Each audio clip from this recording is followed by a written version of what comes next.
मेनू दिखाओ। उपन्यास ऑनलाइन पूरा पढ़ें। उपन्यास बिन। उपन्यास अनंत आयुध पुस्तक 1 अध्याय 11 पिशाच दुल्हने भाग 2। अनंत आयुध पुस्तक 1 वैम्पायर ब्राइड्स भाग 2। पब फ्यूचर द्वारा विज्ञापन। पुस्तक 1 अध्याय 11 पिशाच दुल्हने भाग 2। Vampire race in its kill blood drain लक्ष्य के रक्त को अवशोषित करके एचपी को पुनर्स्थापित करता है। लक्ष्य की मृत्यु तक 20 एचपी सेकंड पुनर्स्थापित करता है। केवल जीवित लक्ष्यों पर प्रभावी। जब तक लक्ष्य की मृत्यु न हो जाए। इसका मतलब यह था कि पिशाच अपने जीवन को बहाल करने के लिए केवल जीवित लक्ष्य के रक्त का उपयोग कर सकता था। वास्तव में वे रक्त नहीं ले रहे थे, बल्कि रक्त में निहित जीवन ऊर्जा ले रहे थे। मृतकों में स्पष्टतः कोई जीवन ऊर्जा नहीं थी। शेनयी की गोली से नगरवासी की मौत हो गई, जिसके कारण मारिश्का की पिशाच कौशल विफल हो गई। वह मृत शरीर से वह जीवन शक्ति प्राप्त नहीं कर सकी जो वह चाहती थी। मूल रूप से शक्तिशाली पिशाच दुल्हनों को हराने के लिए शेनयी ने नगरवासियों को एकजुट किया, लेकिन उसने यह अनुमान नहीं लगाया था कि ये लोग पिशाचों के जीवन पुनर्प्राप्ति औषधि बन जाएंगे। सौभाग्य से उसे जल्दी ही ये तरीका समझ में आ गया। चाहे वे कोई भी हो, कोई अजनबी हो या कोई ऐसा व्यक्ति जिससे उसका संपर्क रहा हो, वह बिना किसी पछतावे के उन्हें मार सकता था। शेनयी ने उन्हें केवल एनपीसी के रूप में देखा। शेनयी की अपनी युद्ध शक्ति भले ही मजबूत न हो, लेकिन अवसर को समझने और अपने दुश्मन की कमजोरियों या घातक कमजोरी को खोजने की उसकी क्षमता किसी और की तुलना में अधिक थी। मारिश्का को नहीं पता था कि शेनयी की चूक जानबूझकर थी या नहीं, लेकिन उसके पास इस बारे में सोचने का समय नहीं था। वैन हेल्सिंग की हंटिंग डेमन गन ने अभी भी फायरिंग बंद नहीं की थी। कुछ और गोलियां फिर से मारिश्का के शरीर से होकर गुजरी। वेरोना और एलिरा ने देखा कि मारिश्का की स्थिति ठीक नहीं लग रही थी, इसलिए वे वैन हेल्सिंग की मदद करने के लिए दौड़े। वे उसे मारिश्का पर हमला करने से रोकना चाहते थे, लेकिन गास्किन और शहर के लोगों ने उन्हें घेर लिया था। उन्होंने अपनी जान की बाजी लगाकर यह सुनिश्चित किया कि उन्हें ऐसा कोई मौका न मिले। मारिश्का तेजी से दूसरे नगरवासी की ओर दौड़ी। हालांकि जिस समय वह नगरवासी उसके हाथों में पड़ने वाला था, एक गोली ने उस नगरवासी की जीवन लीला समाप्त कर दी। ये फिर से शेनयी था। वह भावशून्य भाव से उसकी ओर देखने लगा। मारिश्का जमीन पर पड़े शव को घूर रही थी, उसकी आंखों में भयंकर क्रोध झलक रहा था। उसने आखिरकार देखा कि यह युवक, जो अभी तक नहीं हिला है, एक बिल्कुल निर्दयी आदमी था। भले ही उसे इस शहर के सभी लोगों को मारना पड़े, वह उसे अपना एचपी बहाल करने का जरा सा भी मौका नहीं देगा। अगर शेनयी ने मारिश्का की गति से उसे गोली मारी होती, तो चकमा देने की बहुत संभावना थी, लेकिन वह उन शहरवासियों को भी गोली से नहीं बचा सकती थी। दूसरी ओर, वह वैन हेल्सिंग के हमले से बच नहीं सकती थी। घटनाओं की श्रृंखला ने गतिरोध पैदा कर दिया। अगर यह इसी तरह जारी रहा, तो वह जल्द ही वैन हेल्सिंग द्वारा मार दी जाएगी। मारिश्का दहाड़कर शेनयी की ओर दौड़ी। वह इस प्रतिकूल परिस्थिति को बदलने के लिए इस योग्यताहीन किंतु घृणित कमीने को तुरंत मार डालना चाहती थी। यदि उसने शेनयी को सफलतापूर्वक मार दिया, तो वैन हेल्सिंग, जो हमेशा से एक आत्मधर्मी व्यक्ति रहा था, उसका व्यवहार उस व्यक्ति जैसा नहीं होगा जिसने नगरवासियों को मार डाला हो। लेकिन जल्द ही उसे एहसास हुआ कि उसने बहुत बड़ी गलती कर दी है। बंदूक कौशल, विशेषताओं या सामान्य रूप से कौशल की दृष्टि से शेनयी वैन हेल्सिंग से कहीं अधिक खराब था, लेकिन शेनयी के पास विशेष गोलियां थीं जो मरे हुए प्राणियों के खिलाफ बहुत प्रभावी थीं। इस बिंदु पर मारिश्का का एचपी केवल 10। अगर वह तुरंत ऊपर उड़ जाती, तो उसके लिए बच निकलने का मौका होता, लेकिन वह इसके बजाय शेनयी की ओर बढ़ी, इसलिए वह सीधे शेनयी के जाल में फंस गई। पिछली लड़ाई में शेनयी ने अपनी पवित्र गोलियां नहीं चलाई थीं, बल्कि अब तक धैर्य के साथ इंतजार कर रहा था, ताकि दुश्मन की गति, उड़ान रेखा, कार्रवाई की आदत आदि का विश्लेषण कर सके। जब मारिश्का उसकी ओर दौड़ी, तो शेनयी को पहले से ही पता था कि इस समयावधि में वह केवल 2 राउंड ही फायर कर सकता है। 2 गोलियां मारिश्का को बिल्कुल नहीं मार सकी, जबकि मारिश्का को मारने के लिए केवल 3 वार की जरूरत थी। लेकिन इससे कोई फर्क नहीं पड़ा। किसी ने यह नहीं देखा कि शेनयी 2 घरों के बीच खड़ा था, जहां केवल एक संकरा रास्ता ही किसी को उसके पास ले जा सकता था। मारिश्का ने सीधे शेनयी पर गोता लगाया। इस वजह से वह शेनयी के हमले से बच नहीं पाए। सिर्फ 2 शॉट से भी मारिश्का का एचपी तुरंत 100 से ज्यादा गिर गया। इन हमलों की ताकत ने उसे डरा दिया, लेकिन उस पल उसने जल्दी से हिसाब लगाया कि शेनयी के पास तीसरा शॉट फायर करने का समय नहीं है। इसलिए जब तक वह उसे पकड़ लेती और अपने ब्लड ड्रेन कौशल का इस्तेमाल करती, तब तक सारा खोया हुआ एचपी तुरंत वापस मिल जाता। लेकिन जब उसने अपने भोजन के बारे में सोचा, तो उसने अचानक पाया कि वह हिलने में असमर्थ है। जब उसने नीचे देखा, तो मारिश्का ने देखा कि लताओं का एक समूह उसके पैरों के चारों ओर लिपटा हुआ था। निम्न स्तरीय बंधन जाल, जाल पर पैर रखने वाले किसी भी लक्ष्य के चारों ओर कुंडल बनाता है, जिससे लक्ष्य 20 सेकंड के निश्चित समय के लिए स्थिर हो जाता है। प्राणी का स्तर जितना ऊंचा होगा, बंधन समय उतना ही कम होगा। उपयोग से पहले इसे पूर्व निर्धारित करने की आवश्यकता है। जाल स्थापित करने के बाद ये 3 मिनट की अवधि के लिए मौजूद रहता है। पबफ्यूचर द्वारा विज्ञापन। यह उन वस्तुओं में से एक थी जो शेनगी को गोब्लिन लीडर को मारने के बाद प्राप्त हुई थी। ये बंधन जाल प्रकाश जाल की तरह था, उन्हें इस्तेमाल करते समय उस पर बहुत प्रतिबंध थे। न केवल उसे जाल को पहले से सेट करने की जरूरत थी, बल्कि उसे उस पर पैर रखने के लिए लक्ष्य की भी जरूरत थी, इसलिए इसका व्यावहारिक मूल्य बहुत अधिक नहीं था। लेकिन अगर इसे एक संकीर्ण रैखिक स्थान में रखा गया था, जहां दुश्मन के मार्ग का आसानी से अनुमान लगाया जा सकता था, तो यह बहुत प्रभावी था। पिशाच दुल्हनें उड़ सकती थीं, लेकिन वे हमेशा हमला करने के लिए नीचे गोता लगाती थीं, जिससे शेनगी को अपना जाल बिछाने का अवसर मिल जाता था। उस समय ब्लडी क्रेस्ट ने संकेत दिया, क्योंकि लक्ष्य का स्तर ऊंचा है, बंधन जाल लक्ष्य को केवल 5 सेकंड के लिए ही स्थिर कर सकता है। शेनगी मुस्कुराई, मुझे केवल 3 सेकंड चाहिए। बानवेक स्टाइल राइफल मूल्य 150 बीपी। बढ़ी हुई गतिज ऊर्जा 0। फायर की दर 1 राउंड सेकंड। प्रभावी रेंज 50 मीटर। सामान्य गोलियों की एक मैगजीन। राउंड की संख्या 99/100। Base damage 7। प्रत्येक गोली की कीमत 1.5 बीपी। गैर रैंक वाली वस्तु। ये शेनगी की बंदूक की विशिष्टता थी। इस समय मारिश्का के पास 100 से अधिक एचपी थे, बस उसे 1 सेकंड दें और वह अपने सामने वाले बदमाश को जिंदा फाड़ने में सक्षम होगी। लेकिन वह समय पर उसके पास नहीं पहुंच सकी। वह एक लक्ष्य की तरह जमीन पर खड़ी रही और शेनगी को उस पर गोली चलाते हुए देखती रही। उस समय मारिश्का ने अचानक अपना मुंह खोला, जैसे कुछ पुकार रही हो, लेकिन थोड़ी सी भी आवाज सुनाई नहीं दी। शेनगी को अपने सिर में एक बेसुरी आवाज गूंजती हुई महसूस हुई। आवाज ने उसे चुप कर दिया और उसने मुंह में खून की उल्टी कर दी। केवल वह ही नहीं, झोपड़ियों के दोनों ओर खड़े सभी नगरवासी सिर पकड़कर चिल्ला रहे थे। वैम्पायर मारिश्का का विशेष कौशल अल्ट्रासोनिक हमला, एक अल्ट्रासोनिक तरंग जारी करता है। 15 मीटर के दायरे में सभी प्राणियों को ध्वनि से नुकसान होगा। 5 सेकंड के लिए प्रति सेकंड 30 अंक की क्षति पहुंचाता है। शेनगी को पता था कि यह बुरा था। उसने अपने दांत पीसते हुए और 3 बार शॉट मारते हुए तेज सिरदर्द का विरोध किया। तारांकन तारांकन तारांकन। ध्वनि का हमला अचानक रुक गया। मारिश्का ने शेनगी को अविश्वसनीय नजर से देखा, केवल ठंडी और क्रूर आंखें देखने के लिए। अगले ही पल उसकी आंखों में निराशा थी। मारिश्का का शरीर एक मम्मी की तरह था जो हजारों साल पहले मर गई थी। हवा के झोंके के बाद वह राख में बदल गई और उड़ गई। नहीं, वेरोना और एलिरा ने दर्द भरी चीख निकाली। वेरोना ने आकाश में एक चक्र बनाया और शेनगी की ओर गोता लगाया। शेनगी जो स्थिर खड़ी थी, उसने वेरोना की ओर मुंह किया और एक रहस्यमयी मुस्कान बिखेरी। वेरोना ने उसके चेहरे पर मुस्कुराहट देखी और अचानक उसे अभी की अजीब स्थिति याद आ गई। मारिश्का जमीन पर खड़ी हो गई और उसने खुद को शेनगी के हाथों मरवा दिया। यहाँ एक जाल था। वेरोना चौंक गई, ये देखकर कि वह शेनगी के पास आ गई है। वह जल्दी से वापस आसमान में उड़ गई। वैन हेल्सिंग ने अपना हमला एलिरा की ओर मोड़ दिया था, जबकि शहरवासी बेतहाशा लड़ रहे थे। हर बार जब वह किसी शहरवासी का खून चूसती थी, तो उसे इसकी कीमत चुकानी पड़ती थी। फिलहाल उन्हें कोई उपयुक्त लक्ष्य नहीं मिल पा रहा था, साथ ही मारिश्का की मौत उनके आत्मविश्वास के लिए एक गंभीर झटका थी। दोनों वैम्पायर दुल्हनें जोर से चिल्लाईं, आप सभी को इसके लिए एक बड़ी कीमत चुकानी होगी। और फिर आसमान में उड़ गईं। उन्होंने लड़ाई जारी रखने की हिम्मत नहीं की। वैन हेल्सिंग की हंटिंग डैमन गन उन दोनों को रोकने में सक्षम नहीं थी, इसलिए वे केवल 2 वैम्पायर दुल्हनों को धीरे धीरे आकाश में गायब होते हुए देख सकते थे। शेनगी ने ठंडे मन से दूर आसमान में गायब होते 2 काले धब्बों को देखा, जब तक कि आखिरकार उसने एक लंबी सांस नहीं छोड़ी। अंततः उसकी तनावग्रस्त नसें शिथिल हो गईं। मारिश्का के अल्ट्रासोनिक हमले से निपटना वाकई मुश्किल था। 30 डैमेज प्रति सेकंड जो किसी की रक्षा को नजरअंदाज करता है। इसने शेनगी के एचपी को तब तक गिरा दिया जब तक कि उसके पास केवल 10 अंक नहीं रह गए। अगर उसने 1 सेकंड देरी से काम किया होता, तो मरने वाला वह होता। सबसे भयानक बात यह थी कि जब उन्होंने अपने एचपी को बहाल करने के लिए ग्रेनेड हीलिंग आर्ट्स का इस्तेमाल किया, तो उन्हें एक संदेश मिला, अद्वितीय प्रभाव क्षति का इलाज नहीं कर सकता। अगर वेरोना को पता होता कि शेनगी सिर्फ दिखावा कर रहा है कि वह शांत है, जबकि असल में सिर्फ 1 या 2 पंजे ही उसे मार सकते थे। उसने सिर्फ उसे परेशान करने के लिए ऐसा किया। शेनगी की सबसे बड़ी कमजोरी ये थी कि वह एक साधारण व्यक्ति था। अपनी दोहरी विशेषताओं के बावजूद भी उसका एचपी बहुत कम था। उस समय उसने मारिश्का की राख से एक छोटा नीला संदूक प्राप्त किया, लेकिन अपनी फसल को देखने के बजाय उसने अपना सिर झुका लिया और दोनों घरों के बीच के रास्ते से बाहर निकलते समय एक ठंडा चेहरा बनाए रखा। अनगिनत नगरवासियों ने भी पिशाच दुल्हनों को पीछे हटते देखा और धीरे धीरे अपने घरों से बाहर निकलने लगे।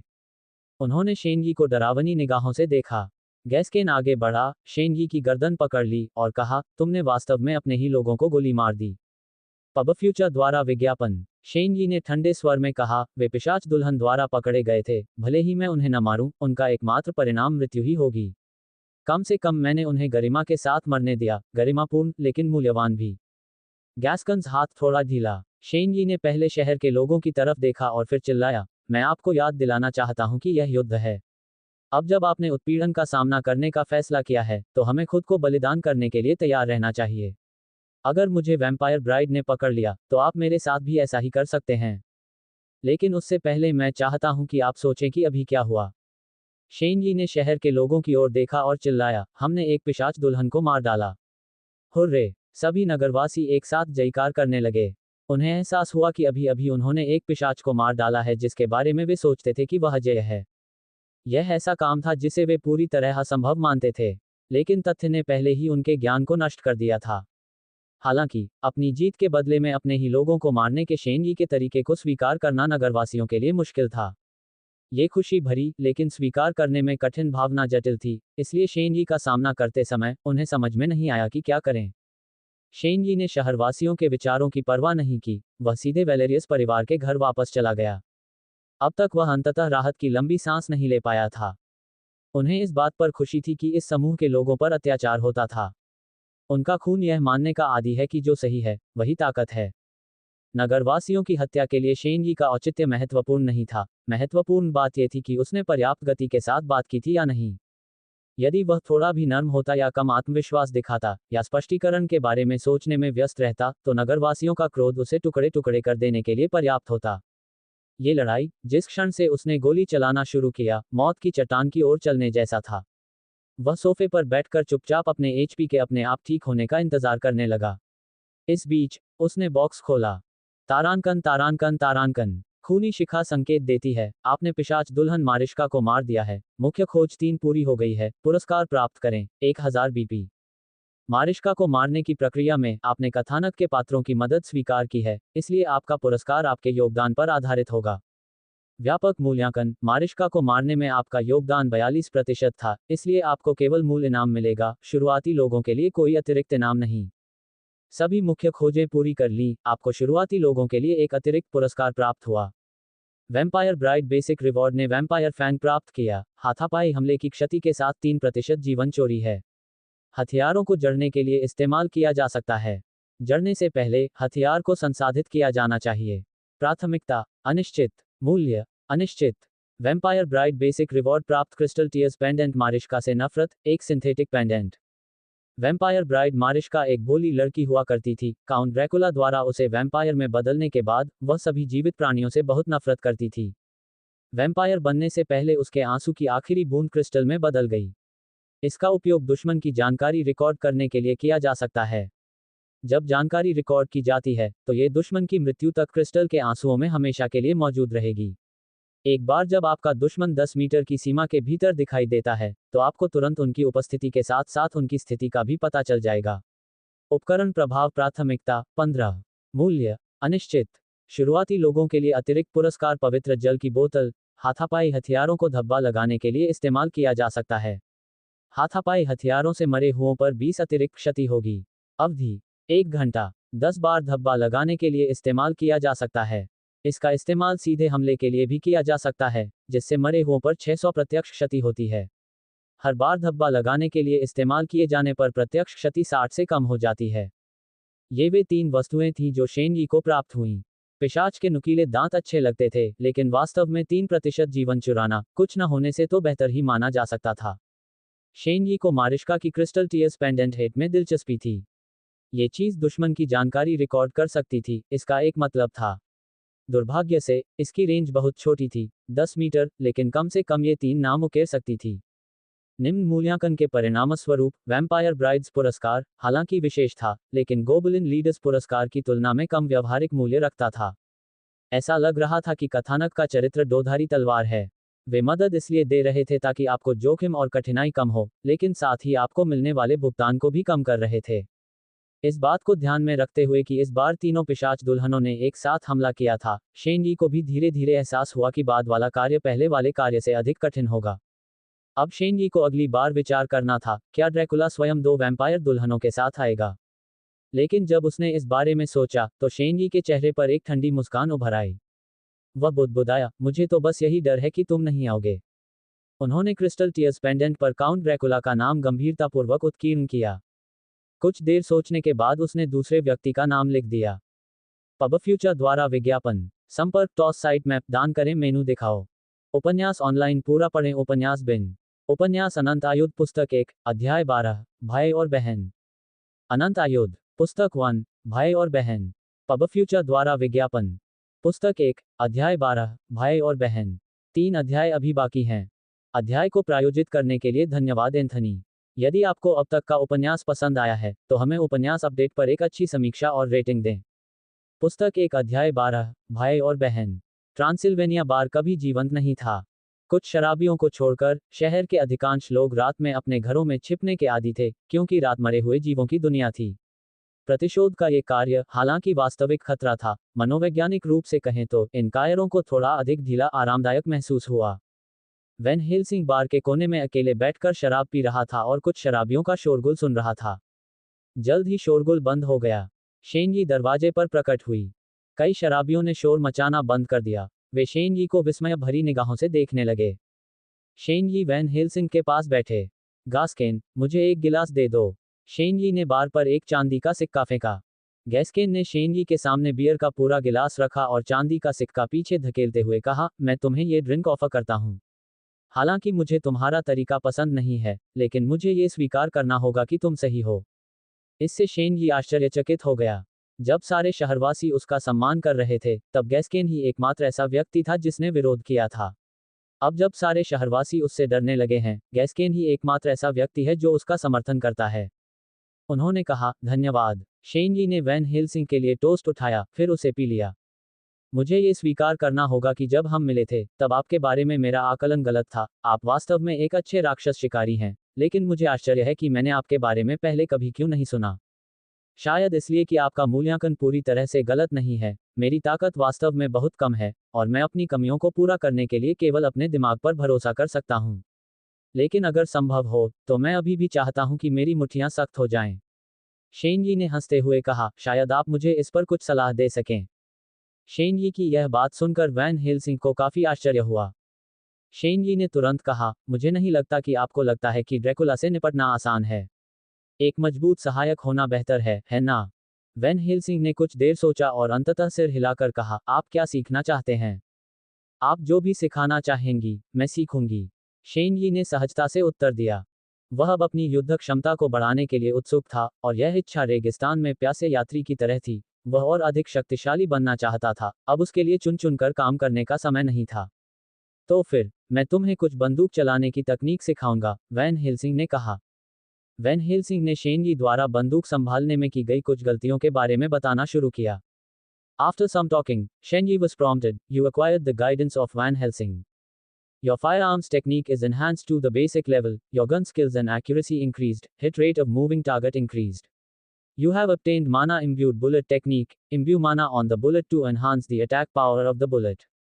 Each addition of 1 MP increases the bullet attack damage by 10 points.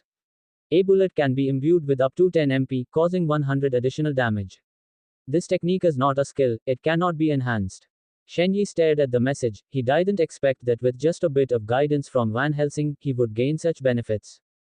Shenyi clearly felt his usage of guns becoming a better. It was the feeling when one's shooting seemed to be more clear and accurate. But the thing which made him even more excited was the mana-imbued bullet technique. Shenyi knew that although he currently had 2 skills, the thing he lacked the most was attack power. Van Helsing's teaching enabled him to obtain what he was lacking. Although the effect was normal, and its attack power up was low, it was still better than nothing. Pub Future Dwara Vigyapan. It also made him aware of one thing: there are many rewards that may be obtained other than through hard work. Having more communication with the characters can bring about some good rewards as well. Van Helsing, after giving guidance to Shenyi, continued to drink alone, and no longer talked to him.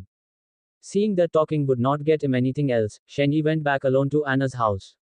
Anna had not slept. Seeing that Shenyi had come back, she walked over. Diasiova News Stories on No VA Elbant CO.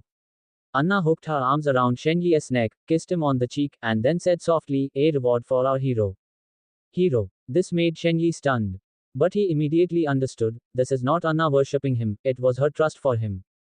Remembering the first time Anna saw him, comparing then to now, Anna's eyes now shone with the light of hope.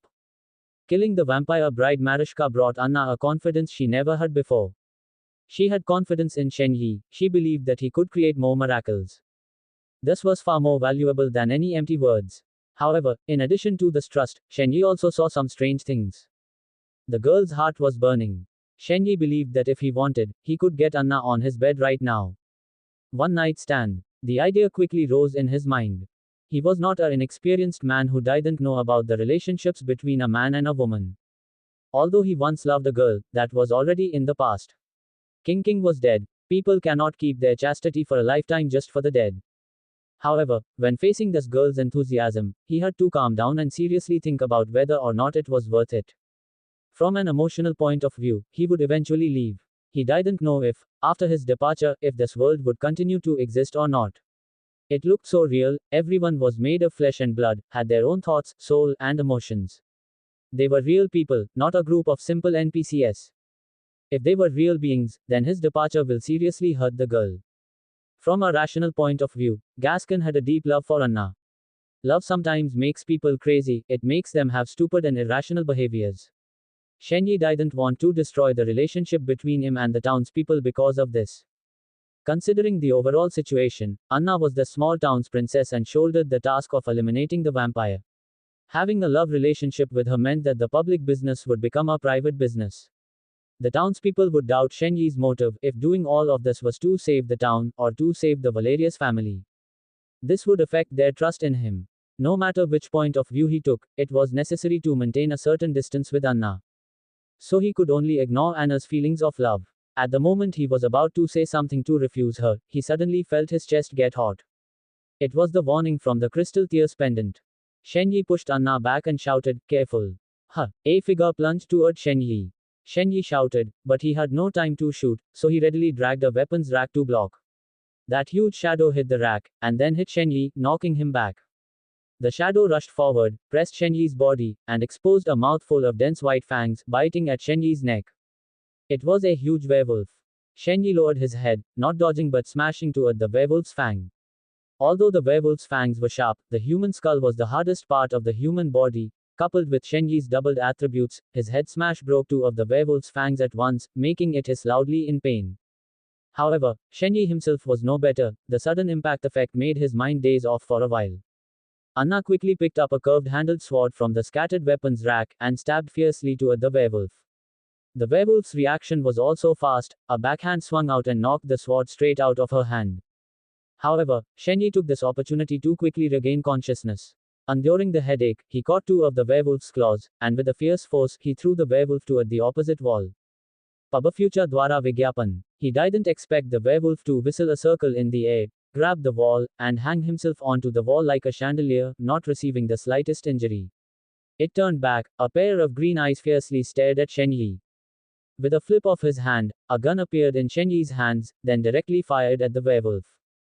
The werewolf roared, ran toward the ceiling, and escaped the shots. Its claws continuously swinging as it ran on the ceiling as though it was on the ground. This was no ordinary werewolf, Anna said in panic. Shen Yi sadly smiled. Of course he knew it was not an ordinary werewolf. The appraisal has already been activated, this was his first action before each battle. Elite Werewolf Attack, 1-2-20. Defense, 7. HP. 400. Weak Spot, Head. Skills, none. This elite werewolf, in terms of attributes, was very close to that of the silver werewolves, the only thing it lacked was skills. It ran quickly on the ceiling, then suddenly jumped at Shen Yi's head. It treated Shen Yi as if Shen Yi was its mortal enemy. A huge werewolf claw ferociously swung at Shen Yi, but Shen Yi simply didn't dodge, stiffly receiving the blow. At the time that he bore the blow, a bullet hit the werewolf. Both sides were wounded at the same time. The difference was that at the next moment, Shen Yi's hand had been placed on his chest, and he immediately started treatment. With the despicable healing arts, although in terms of attack power Shen Yi was weaker, but his ability to continually fight was greatly enhanced. The elite werewolf was too fast, it had enough agility to dodge bullets. Trading injury with injury became the best choice for Shen Yi. But this method could not be sustained, because the cooldown time of the despicable healing arts was a whole minute. In a life and death battle, 1 second could be the key in deciding the winner, let alone a minute. The elite werewolf didn't intend to give Shen Yi a second chance to resume treatment. It roared again and rushed at Shen Yi. However, Shen Yi still didn't dodge. He used the same method to fight the werewolf. Bang! A bullet hit the werewolf's chest, with a terrifying number, 155 damage. The elite werewolf suddenly wailed. Apparently it didn't expect Shen Yi to actually have such a fearsome attack. 10 MP imbued, resulting in 100 additional damage, plus the holy bullet damage, all of it caused the terrifying damage. At the same time, the wolf's claws also hit Shen Yi's chest at the heart's location, resulting in double damage. Shen Yi's HP, which had just returned to full, immediately dropped by. When the werewolf tried to attack Shen Yi again, Shen Yi's left hand suddenly flashed. It was the hand axe from the goblin leader. The hand axe from the goblin leader glowed, the weapon skill retracted axe activated. Shen Yi's strength was at 10 points, plus the axe itself had 6 minus thus damage, retracted axe had 16 to 20 damage. Shen Yi was very close to the werewolf, so the hand axe quickly flew out of his palm, cut the wolf in the back and forth, and back to Shen Yi's palm. The wolf's entire foreleg was almost cut down. It issued a painful and mournful howl, then hit Shen Yi's chest. That huge force made Shen Yi feel that his bones should now be broken, but he just straightened his right arm, facing the wolf, and shot again. 9 MP imbued, 145 points of damage. That was his last points, 9 points of mana. गोली ने werewolf की छाती को चीर दिया और एक भयानक खून बहने वाला घाव बना दिया। उसकी हड्डियां और आंतरिक अंग लगभग उजागर हो गए थे। लेकिन जिस समय शेन यी ने अपनी आखिरी गोली मारी, उसे भी तुरंत चक्कर आने जैसा महसूस हुआ, क्योंकि उसका एमपी खर्च हो चुका था। हिंसक उल्टी और शक्तिहीनता की भावना ने तुरंत उसके शरीर को भर दिया। उसकी आंखों ने केवल एक धुंधला दृश्य देखा, जैसे कि एक पैदल यात्री को ट्रक द्वारा बुरी तरह से टक्कर मार दी गई हो, जो आखिरी बार आसमान को देख रहा हो। शेन यी को लगा कि उसके पास स्थिर खड़े रहने की भी ताकत नहीं है। ये पहली बार था जब उसने युद्ध में अपना सारा मैना खत्म कर दिया था। इससे पहले उसे उम्मीद नहीं थी कि मैना खत्म होने का इतना बड़ा साइड इफेक्ट होगा। लेकिन जब उसने अपनी बुरी स्थिति के बारे में सोचा, तो उसने देखा कि अन्ना ने एलीट वेयरवोल्फ का सिर काटने के लिए अपनी तलवार उठाई थी। वेयरवोल्फ गंभीर रूप से घायल हो गया था और उठ नहीं पा रहा था। शेन यी ने अपनी अंतिम ऊर्जा का उपयोग चिल्लाने के लिए किया, इसे मत मारो। अन्ना चकित हो गए और तलवार वापस खींच ली। क्यों? क्योंकि यह तुम्हारा भाई है। शेन यी ने ये वाक्य कहा, फिर बेहोश हो गई। Ads by pub future. संपर्क टॉस साइट मैप दान करें मेनू दिखाओ। उपन्यास ऑनलाइन पूरा पढ़ें। उपन्यास बिन। उपन्यास अनंत आयुध पुस्तक 1 अध्याय 13 अंतिम खोज। अनंत आयुध पुस्तक 1 अंतिम खोज। पब फ्यूचर द्वारा विज्ञापन। पुस्तक 1 अध्याय 13 अंतिम खोज। शेन यी सुबह जल्दी उठ गई और तरोताजा महसूस करने लगी। उनकी सभी एमपी पूरी तरह से बहाल कर दी गई थी। इस बार की लड़ाई ने उसे मैना थकावट के भयानक परिणामों को सिखाया। ऐसा लगता है कि अगली बार जब वह अपने कौशल का उपयोग करेगा, तो उसे सावधान रहना होगा कि उसका पूरा एमपी खत्म न हो जाए। जब शेन अपनी खोज के बारे में सोच रहा था, तभी दरवाजा जोर से खुल गया। अन्ना गुस्से में अंदर आए, अपनी मुट्ठी उठाए और शेन यी को मुक्का मारा। कमीने, तुमने मुझे पहले क्यों नहीं बताया कि वह मेरा भाई था?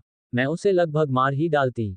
शेन यी की वजह से अन्ना स्पष्ट रूप से गुस्से में थी। उसके घूंसे निर्दयी थे और वे शेन यी के शरीर पर लगातार जोरदार प्रहार कर रहे थे और हर बार एक अंक का नुकसान पहुंचा रहे थे। शेन यी ने अन्ना का हाथ पकड़ लिया और चिल्लाई, तुम मेरी व्याख्या सुनो। लेकिन अन्ना ने उस समय उसकी बात सुनने से इनकार कर दिया। वह बस मुक्का और लात मारती रही। बचपन से ही वह और उसका भाई वेल्कन एक दूसरे के लिए बहुत भावुक थे। 2 महीने पहले जब वेल्कन को वेयरवोल्फ ने चट्टान से नीचे धकेल दिया था, तब से उसे लगा कि उसका भाई पहले ही मर चुका है। उसने कभी नहीं सोचा था कि वह वेयरवोल्फ बनकर वापस आएगा। शेन यी को साफ पता था कि वह उसका भाई है, लेकिन फिर भी वह उससे लड़ने के लिए बेताब थी। फिर भी उसने उसे कुछ नहीं बताया। वह नाराज कैसे नहीं होगी? शेन यी अन्ना के आक्रमण में कोई रास्ता नहीं देख सका, इसलिए उसने बस उसे कंधों पर पकड़ लिया और निर्दयता से उसके होठों को चूम लिया। चुंबन ने अन्ना के शब्दों को रोक दिया। वह शेन यी को देखकर भयभीत हो गई। पहले तो उसे भी कुछ प्रतिरोध का एहसास हुआ, लेकिन धीरे धीरे चुंबन से भ्रमित होने के बाद उसका पूरा शरीर शिथिल हो गया, जिससे शेन यी को परेशान करने की ताकत खत्म हो गई। उसे धीरे धीरे शांत होते देख शेन यी ने आह भरी। उसने अन्ना के चमकीले लाल होठों को छोड़ दिया। याद है जब हमने गॉब्लिन लीडर को मारा था, तब हमने क्या शर्त लगाई थी? मैं चाहता था कि तुम मुझसे एक बात का वादा करो। क्या? अन्ना ने शेन यी को घूर कर देखा। यही बात है, शेनजी ने जवाब दिया, मुझे माफ करें, मैंने आपको आपके भाई के बारे में पहले नहीं बताया, क्योंकि मुझे नहीं पता था कि आपको इसके बारे में कैसे बताऊं। दरअसल, यह मुख्य रूप से इसलिए था क्योंकि मैं निश्चित नहीं था कि आपका भाई पहले से ही वेयरवुल्फ बन चुका है या नहीं। मुझे निरीक्षण और विश्लेषण के लिए समय चाहिए था। मैं नहीं समझता। शेनजी व्यंग्यात्मक ढंग से मुस्कुराए। अन्ना निश्चित रूप से नहीं समझेंगे। शुरुआत से ही, शेनजी ने वैन हेल्सिंग की कहानी के बारे में सब कुछ शोध किया और ब्लडी सिटी के व्यवहार का विश्लेषण किया। उसने पहले वैन हेल्सिंग फिल्म देखी थी, लेकिन फिल्म की विषय वस्तु और इस दुनिया में उन्होंने जो अनुभव किया, वे दो बिल्कुल अलग अलग चीजें थीं। शेनजी शामिल हो गए और इससे पूरी कहानी शुरू से ही एक अलग दिशा में चली गई।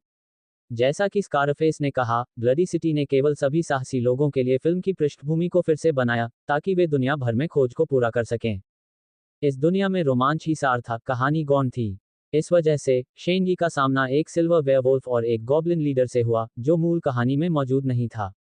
सभी मरे हुए लोगों के पास विशेष कौशल भी थे, जबकि मूल कथानक में उनके पास कोई भी नहीं था। मिशन की दुनिया और मूल कहानी में बहुत अंतर था। लेकिन शेनजी के लिए, ये वास्तव में इसलिए था क्योंकि उनमें कई अंतर थे और वह जानबूझकर समानताएं तलाश रहा था। इन बिंदुओं को खोजने के बाद ही वह काउंट ड्रैकुला पर विजय पाने में सक्षम हो सकेगा। इसलिए शेनजी उन्हें खोजने के अवसर की तलाश में थी। उन्होंने पाया कि भले ही कथानक की दिशा अलग हो और कुछ छोटी मोटी चीजें बदल गई हों, लेकिन कहानी का विषय और कुछ महत्वपूर्ण तत्व जिन्हें बदला नहीं जा सकता, वे नहीं बदलेंगे। यह इतिहास की तरह था, चाहे इसमें कोई भी बदलाव हो, चाहे कोई भी चरित्र रचा जाए, ये सामाजिक विकास की गति को कभी नहीं बदल सकता। पब फ्यूचर द्वारा विज्ञापन। वैन हेल्सिंग की कहानी में भी ये सच था। इससे कोई फर्क नहीं पड़ता कि शेनजी कहानी में कैसे शामिल हुई या पात्रों में कितना बड़ा बदलाव आया, कुछ मूल तत्व नहीं बदलेंगे। तारांकन तारांकन तारांकन। जैसे कि काउंट वैम्पायर ड्रैकुला और उसकी 3 दुल्हनें, और जैसे कि फ्रैंकनस्टाइन का अस्तित्व। उदाहरण के लिए, वैन हेल्सिंग अभी अभी शहर में आया था, फिर भी वैम्पायर दुल्हनों ने तुरंत हमला कर दिया, और शाम को अन्ना का भाई अन्ना से मिलने आया। सभी विषय वस्तुएं नहीं बदली गईं, केवल विवरण बदले गए। ऐसी समानताएं खोजने का कारण यह था कि समानताओं के माध्यम से, शेनजी कथानक के अगले भाग की भविष्यवाणी करने में सक्षम हो सकेगा, जिससे उसे पता चल सकेगा कि क्या बदल गया है और क्या स्थिर रहा है। अब, अंततः वह कुछ महत्वपूर्ण निष्कर्षों पर पहुंचे। इन निष्कर्षों के फलस्वरूप काउंट ड्रैकुला के विरुद्ध उनकी शिकार योजना फलित हुई।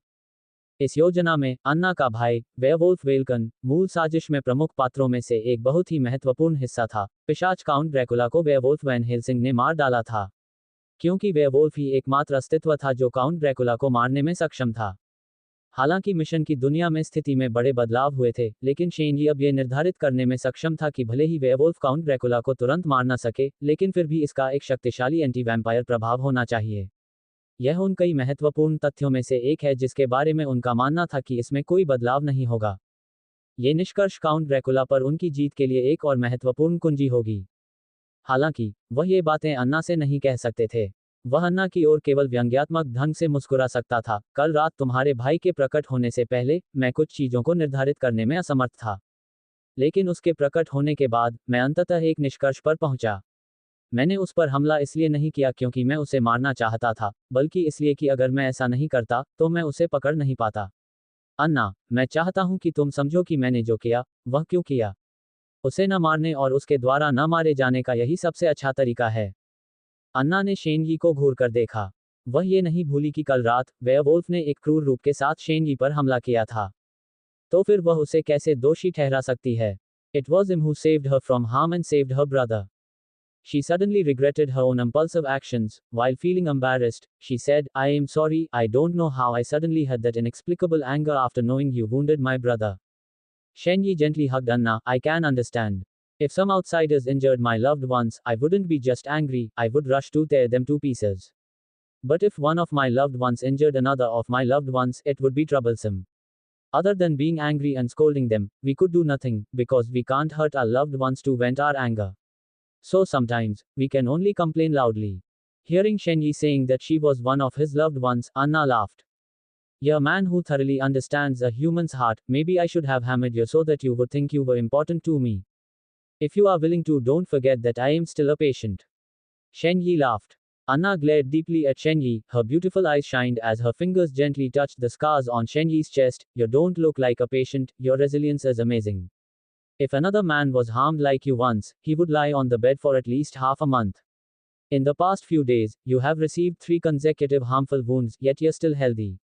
You're as tough as a buffalo, as cunning as a fox, as fierce as a wolf. She looked at Shen Yi with provocative eyes and exhaled through her red lips, as brave as a tiger. Shen Yi's heart suddenly beat wildly. But he just wryly smiled. Thank you for your praise, but I think we do not have enough time to waste. What do you mean? Shen Yi seriously said, we must kill Dracula tonight. Anna was shocked by his answer. Pabafucha Dwara Vigyapan. Shen Yi quickly pulled Anna out of the door. Where is your brother now? He was in the living room. I locked him with an iron chain, Anna replied quickly. Shen Yi walked quickly to the living room. Anna quickly followed behind Shen Yi. You just said you want to kill Dracula tonight. That's right. Isn't that being too hasty? I have been waiting for your brother's arrival, and his arrival proves something to me, which means that I can start the plan without a hitch. What does it prove? You don't need to know that. You only need to know that I can help the Valerius family complete the oath which you have not been able to accomplish for hundreds of years. The source of this contact not NOVL by N. But now it is hard for the townsfolk to go with you, and they have just experienced a great loss, and they're still discontent with you. This time, I don't need to use them. In fact, they no longer have any value. Shen Yi said regretfully, my calculations had an error. I didn't expect that vampires were not afraid of human wave tactics. Attacking along with the townspeople will only increase the fighting strength of the vampires, so we can only rely on ourselves. उसने शहरवासियों को मारने की हिम्मत इसलिए की क्योंकि जब उसने देखा कि पिशाचों के पास खून निकालने के हुनर हैं, तो उसे तुरंत पता चल गया कि उसे अपनी पिछली व्यवस्थाओं को फिर से व्यवस्थित करने की जरूरत है। शहरवासी अब उसकी गुप्त शक्ति नहीं थे, वे केवल एक नियंत्रणकारी भूमिका निभा सकते थे। उसने अन्ना से कहा, ड्रैकुला अकेले नहीं आएगा, वह अपने अनुचरों के साथ आएगा, वेयरवुल्फ और गॉब्लिन। जब तक शहरवासी एकजुट होने के लिए तैयार हैं, उन्हें इन लोगों से निपटने में सक्षम होना चाहिए। उनकी मदद से, मुझे केवल ड्रैकुला और उसकी दुल्हनों को अकेले लुभाने का एक तरीका खोजने की जरूरत है। हम उन्हें कैसे लुभाएं? चिंता मत करो, मेरे पास एक योजना है। यदि आपकी योजना काम नहीं करती। शेन यी रुक गया और अन्ना की ओर देखा, उसने एक एक शब्द बोला, तब हम मृत अंत तक पहुंच जाएंगे। तारानकन तारानकन तारानकन, तुमने क्या कहा? शराबखाने में, वैन हेल्सिंग ने नींद भरी आंखों से शेन यी को देखा, हम आज रात ड्रैकुला को मारने जा रहे हैं। हाँ, हम उसे कैसे मारेंगे? वैन हेल्सिंग ने अपने दोनों हाथ ऊपर उठाए, हम तो ये भी नहीं जानते कि ड्रैकुला का महल कहाँ है। मूल कथानक में, ड्रैकुला के महल में प्रवेश करने के लिए, उन्हें अन्ना के परिवार के भित्तिचित्र से गुजरना होगा। लेकिन शेन यी ने इस कदम को छोड़ दिया था, क्योंकि यह उन मूल तत्वों से संबंधित नहीं था जिन्हें बदला नहीं जा सकता था। हमें ये जानने की जरूरत नहीं है कि वह कहाँ रहता है, क्योंकि हम उसे खोजने नहीं जाएंगे। शेन यी ने कहा, ड्रैकुला खुद हमारे पास आएगा, हमें बस उसके आने से पहले जाल बिछाना है। क्यों? वह जो चाहता है, वह मेरे हाथ में है, शेन यी ने उत्तर दिया। वैन हेल्सिंग ने हैरानी से शेन यी को देखा। शेन यी ने गहरी आवाज में कहा, हमें 2 दिन पहले भूमिगत गुफा में एक आदमी मिला था, एक ऐसा आदमी जिसका इस दुनिया में अस्तित्व नहीं होना चाहिए था, और मुझे लगता है कि आपने उसके अस्तित्व के बारे में सुना होगा, वह डॉक्टर फ्रैंकस्टीन द्वारा बनाया गया फ्रैंकस्टीन राक्षस था। ओह, नरक! वैन हेल्सिंग ने अपना माथा थपथपाया। उसने कुछ देर सोचा, फिर शेन यी से पूछा, तो तुम्हें कैसे पता कि ड्रैकुला को इसकी जरूरत है? आपको हर चीज की तह तक जाने की जरूरत नहीं है। आपको बस ये जानना है कि फ्रैंकस्टीन ड्रैकुला के लिए एक घातक आकर्षण है, और अगर ड्रैकुला को इसके बारे में पता चलता, तो वह निश्चित रूप से हमारे पास आता। सुनने में तो आसान लगता है, लेकिन हमें तो ये भी नहीं पता कि वह कहाँ रहता है। हम उसे संदेश कैसे भेजें? शेन यी की आंखों में एक रहस्यमयी खुशी झलक रही थी। निस्संदेह, कोई तो है जो हमें संदेश पहुंचाने में मदद कर सकता है। पबफ्यूचर द्वारा विज्ञापन। संपर्क टॉस साइट मैप दान करें मेनू दिखाओ। उपन्यास ऑनलाइन पूरा पढ़ें उपन्यास बिन। उपन्यास अनंत आयुध पुस्तक 1 अध्याय 14 काउंट ड्रैकुला।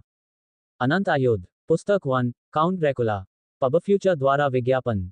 पुस्तक 1 अध्याय 14 काउंट ड्रैकुला। शहर के बाहर, भूमिगत गुफा, जो पवनचक्कियों के खंडहरों के नीचे थी, वह स्थान था जहां शेन यी ने ड्रैकुला के लिए युद्ध के मैदान के रूप में तैयारी की थी। उसने इस जगह को युद्ध के मैदान के रूप में इसलिए चुना क्योंकि इस भूमिगत गुफा में पिशाचों की उड़ान का लाभ बहुत कम हो जाएगा। चपलता प्रकार के जीव प्रतिद्वंद्वी के पास जल्दी से पहुंचने और उससे बचने के लिए उच्च गति की चाल का उपयोग करने में सबसे अच्छे थे। ये बात कल वैन हेल्सिंग की 3 पिशाच दुल्हनों के खिलाफ लड़ाई के दौरान पूरी तरह से सत्यापित हो गई है। मारिश्का की मौत का कारण यह था कि शेन यी ने एक ऐसा इलाका चुना था जिसने उसकी कार्य करने की क्षमता को पूरी तरह से सीमित कर दिया था। संकीर्ण स्थान शेन यी की पहली तैयारी थी। काउंट ड्रैकुला को आना पड़ा। वह आए बिना न रह सका। मूल वैन हेल्सिंग कहानी में फ्रैंकस्टीन ड्रैकुला के लिए एक जरूरी चीज थी। क्योंकि पिशाच जीवित प्राणी नहीं थे, इसलिए ड्रैकुला और उसकी पिशाच दुल्हनों के बच्चे कभी जीवित नहीं रह पाए। अपने बच्चों को जीवन की शक्ति देने के लिए फ्रैंकस्टीन के शरीर की जीवन ऊर्जा को उसके बच्चों में स्थानांतरित करना ही एकमात्र तरीका था। मूल कहानी में यह एक बहुत ही महत्वपूर्ण कारक था। शेनजी का रूप कई विवरणों को बदल सकता है। उसका अस्तित्व अन्ना को अब वैन हेल्सिंग से प्यार नहीं करने देता बल्कि खुद से प्यार करने देता है। मारिश्का को वैन हेल्सिंग के हाथों के बजाय अपने हाथों में मरने देता है, लेकिन मिशन की दुनिया के मूल तत्वों को नहीं बदल सकता। जैसे कि आप पहले घर के दरवाजे से चलकर अंदर जाते थे, लेकिन अब आपको खिड़की से चढ़कर अंदर जाना पसंद है। पैदल चलकर या चढ़कर, ये दोनों तरीके हमेशा से मौजूद थे, लेकिन घर अभी भी आपका था। ये बुनियादी स्थितियां किसी भी हालत में नहीं बदलेंगी। इसलिए ड्रैकुला को फ्रैंकस्टीन की जरूरत थी, इस मूल कारक को भी बदला नहीं जा सकता था। फिल्म की तरह काउंट ड्रैकुला भी सतह पर एक सज्जन व्यक्ति थे। इस पिशाच का हमेशा 40 साल का रूप रहता था। उसका स्वभाव, शिष्टाचार, बातचीत करने का हुनर और हरकतें एक कुलीन व्यक्ति की शैली को दर्शाती थीं। दरअसल ड्रैकुला खुद वेलेरियस परिवार का सदस्य था। अपनी मृत्यु के बाद वह पिशाच बन गया ताकि उसके पिता वेलेरियस परिवार के मुखिया उस क्रूर पारिवारिक शपथ को ले सकें। जब काउंट ड्रैकुला पवनचक्की के खंडहर में प्रकट हुआ, तो शेनली, जो अंधेरे में छिपा हुआ था, ने तुरंत ड्रैकुला पर मूल्यांकन का प्रयोग किया। हालांकि परिणामों ने उन्हें आश्चर्यचकित कर दिया। वैम्पायर काउंट ड्रैकुला HP 2000 चपलता प्रकार। इसके अलावा कोई अन्य जानकारी नहीं थी। इससे पता चला कि ड्रैकुला या उसकी इच्छाशक्ति का स्तर बहुत ऊंचा था। मूल्यांकन उसके प्रति लगभग अमान्य था, बस अधिक जानकारी देने में असमर्थ था। लेकिन एकमात्र ज्ञात जानकारी भी शेनली को सावधान करने के लिए पर्याप्त थी। हालांकि अगले ही पल ड्रैकुला को कुछ पता चल गया। उसने शेनली के स्थान की ओर भी देखा। शेनली का दिल एक पल के लिए जम गया। उसे तुरंत पता चल गया कि जिन लक्ष्यों का स्तर बहुत अधिक था, उन पर मूल्यांकन का उपयोग करने से वे सतर्क हो जाएंगे। लेकिन ड्रैकुला को इसकी कोई परवाह नहीं थी। दरअसल उसने शेनली को सिर्फ एक तिरस्कारपूर्ण नजर से देखा, फिर वह और उसकी दो वैम्पायर दुल्हनें भूमिगत गुफा में चली गईं। यहाँ एक गीला वातावरण था, भूमिगत सुरंगें सभी दिशाओं में फैली हुई थीं, साथ ही अंधेरा भी था। ड्रैकुला को किसी योजना के निशान महसूस हुए, लेकिन अपनी ताकत पर भरोसा होने के कारण उसने इसे नजरअंदाज कर दिया। सदियों से मनुष्य उसे मारने की कोशिश करते रहे हैं, लेकिन सफल कौन हुआ? शक्तिशाली ताकत का मतलब था कि उसके अंदर आत्मविश्वास की भावना थी। वह सभी जालों से निडर था। बस एक नज़र में ही उसे अंधेरे में छिपे लोगों का साफ पता चल जाता था, लेकिन उसे लगता था कि उनकी ताकत कम है और वे उसके लिए लगभग कोई खतरा नहीं है। भूमिगत गड्ढों में उसने पाया कि वहां फ्रैंकनस्टाइन के बड़े बड़े पैरों के निशान थे, किसी जीवित प्राणी के निशान थे, साथ ही हवा में अजीब लेकिन जानी पहचानी गंध थी। इन सब से उसे यह साबित हो गया कि यह फ्रैंकनस्टाइन ही था, वही राक्षस जो एक बार उसके हाथों से बच निकला था। ड्रैकुला ने गहरी सांस ली, आंखें खोली और जोश से बोला, यह भाग्य का आशीर्वाद है। मैं सोचता था कि यह हमसे दूर हो गया था, कि हमारे बच्चे अब जीवन नहीं जी सकते, लेकिन अब ये वापस आ गया है। वेरोना ने कहा, यह एक जाल हो सकता है। चाहे वह किसी भी तरह का जाल हो, वह हमें नहीं रोक सकता। ड्रैकुला ने गहरी आवाज में कहा। अचानक भूमिगत सुरंगों में एक शोकपूर्ण चीख गूंज उठी। पब फ्यूचर द्वारा विज्ञापन। ड्रैकुला और उसकी दुल्हनों ने एक दूसरे को देखा और निश्चय किया कि यह फ्रैंकनस्टाइन की आवाज थी। तीनों पिशाच एक ही समय में सुरंग में घुस आए। सुरंग बहुत अंधेरी थी, लेकिन रात में देखने की क्षमता रखने वाले पिशाचों के लिए यह कोई बाधा नहीं थी। 100 मीटर से ज्यादा भागने के बाद उन्होंने पाया कि फ्रैंकनस्टाइन खंभों से बंधा हुआ था। जब फ्रैंकनस्टाइन ने काउंट ड्रैकुला को देखा, तो वह डर गया और जोर से गुर्राया।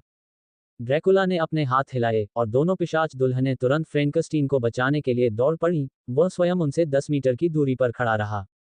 जिस समय दोनों पिशाच दुल्हनें फ्रैंकनस्टाइन को खोलने वाली थीं, ड्रैकुला ने अचानक पाया कि राक्षस के पैर के पास कुछ चमक रहा था। वह चिल्लाया, वापस आओ। एक चमकदार रोशनी फूट पड़ी, मानो ज्वार की लहरें दो वैम्पायर दुल्हनों और फ्रैंकनस्टाइन के बीच से बह रही हों। यह प्रकाश जाल था जिसने कई भूतों को मार डाला था, और यह शेनगी की दूसरी तैयारी भी थी। शोकपूर्ण विलाप करते हुए दोनों पिशाच दुल्हनें फ्रैंकनस्टाइन के साथ उड़ गईं। प्रचंड सूर्य की रोशनी ने दोनों पिशाच वधुओं को निर्दयतापूर्वक जला दिया। उस समय उनका सुंदर रूप जले हुए कोयले के समान था, जिस पर अजीब काली और सफेद धारियां थीं। फ्रैंकनस्टाइन सूर्य के सामने कमजोर नहीं था, इसलिए उसे जरा भी चोट नहीं लगी। ड्रैकुला ने अपनी दुल्हन और राक्षस को देखा। उसके चेहरे पर क्रोध और खुशी की दो विरोधाभासी भावनाएं दिखाई दीं। उसी समय सुरंग के बाहर से गड़गड़ाहट की आवाजें उनके कानों तक पहुंची। यह अनगिनत चट्टानों के गिरने की आवाज थी। ड्रैकुला को पता था कि यह अच्छा नहीं था, इसलिए वह जल्दी से सुरंग के द्वार की ओर भागा। सुरंग के द्वार को भारी संख्या में पत्थरों से अवरुद्ध कर दिया गया था, जिससे केवल एक छेद रह गया था जो बहुत बड़ा नहीं था।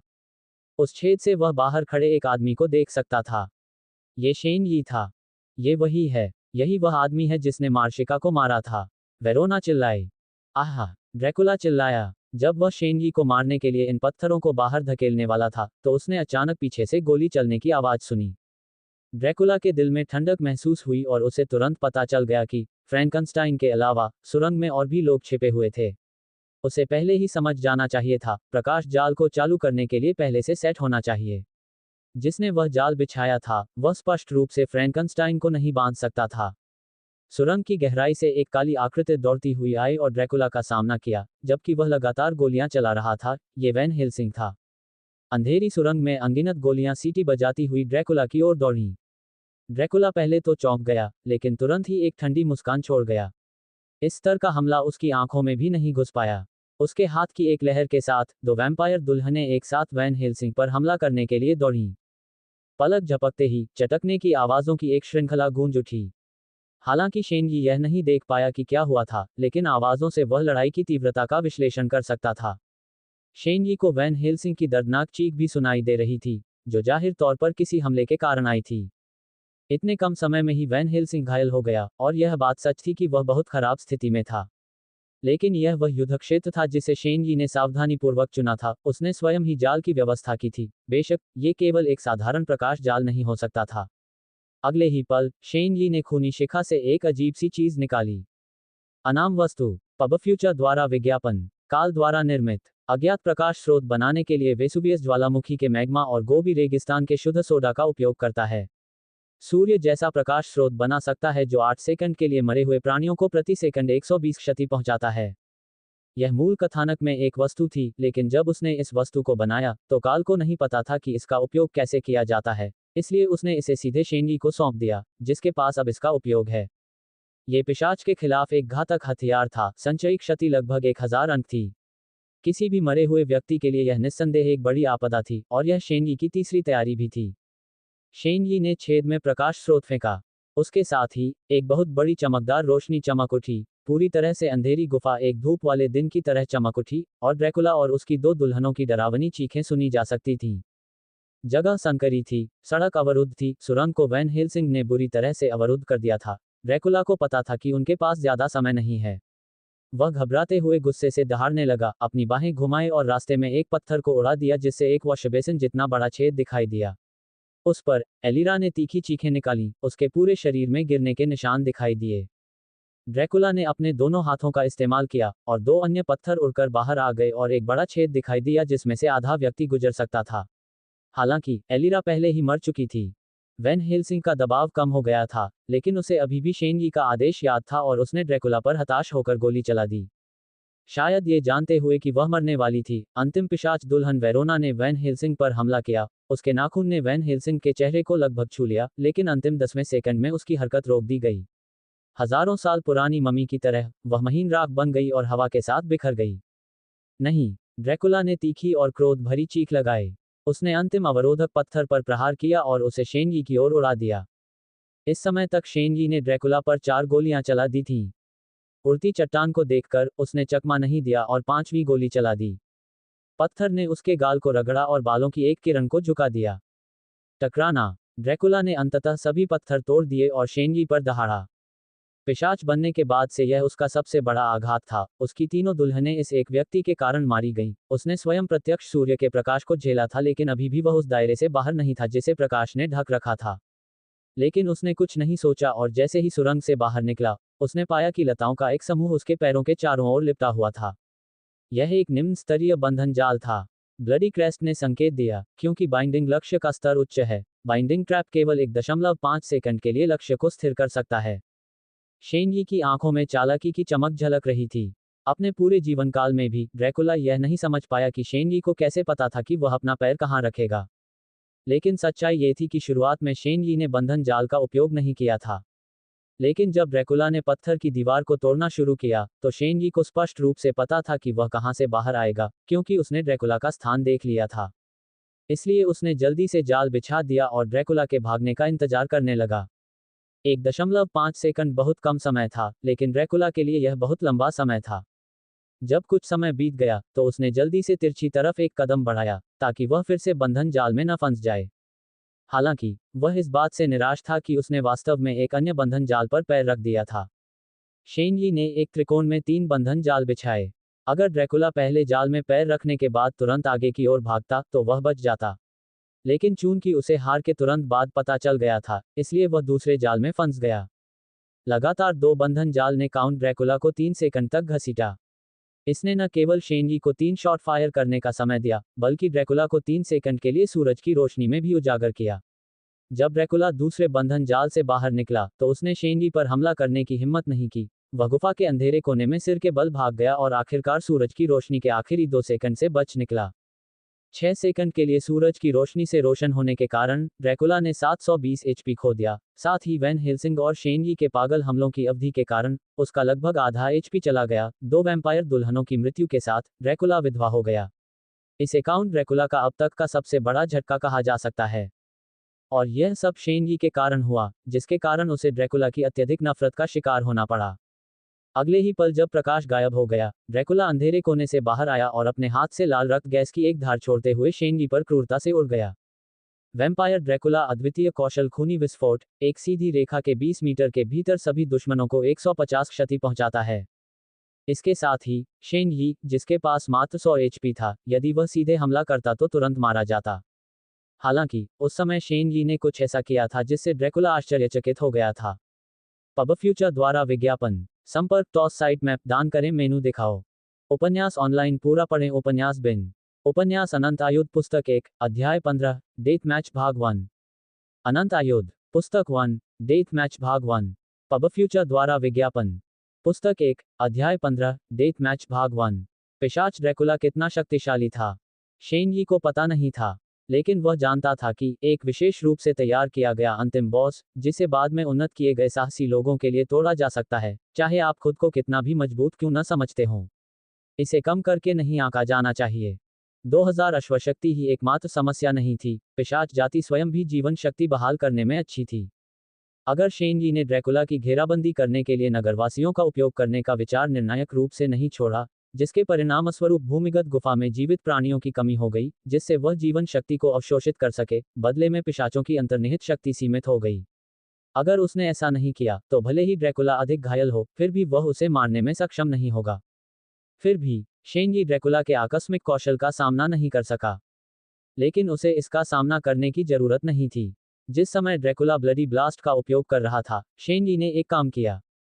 उसने अपने शरीर को अवरुद्ध करने के लिए फ्रैंकस्टीन को खींचा।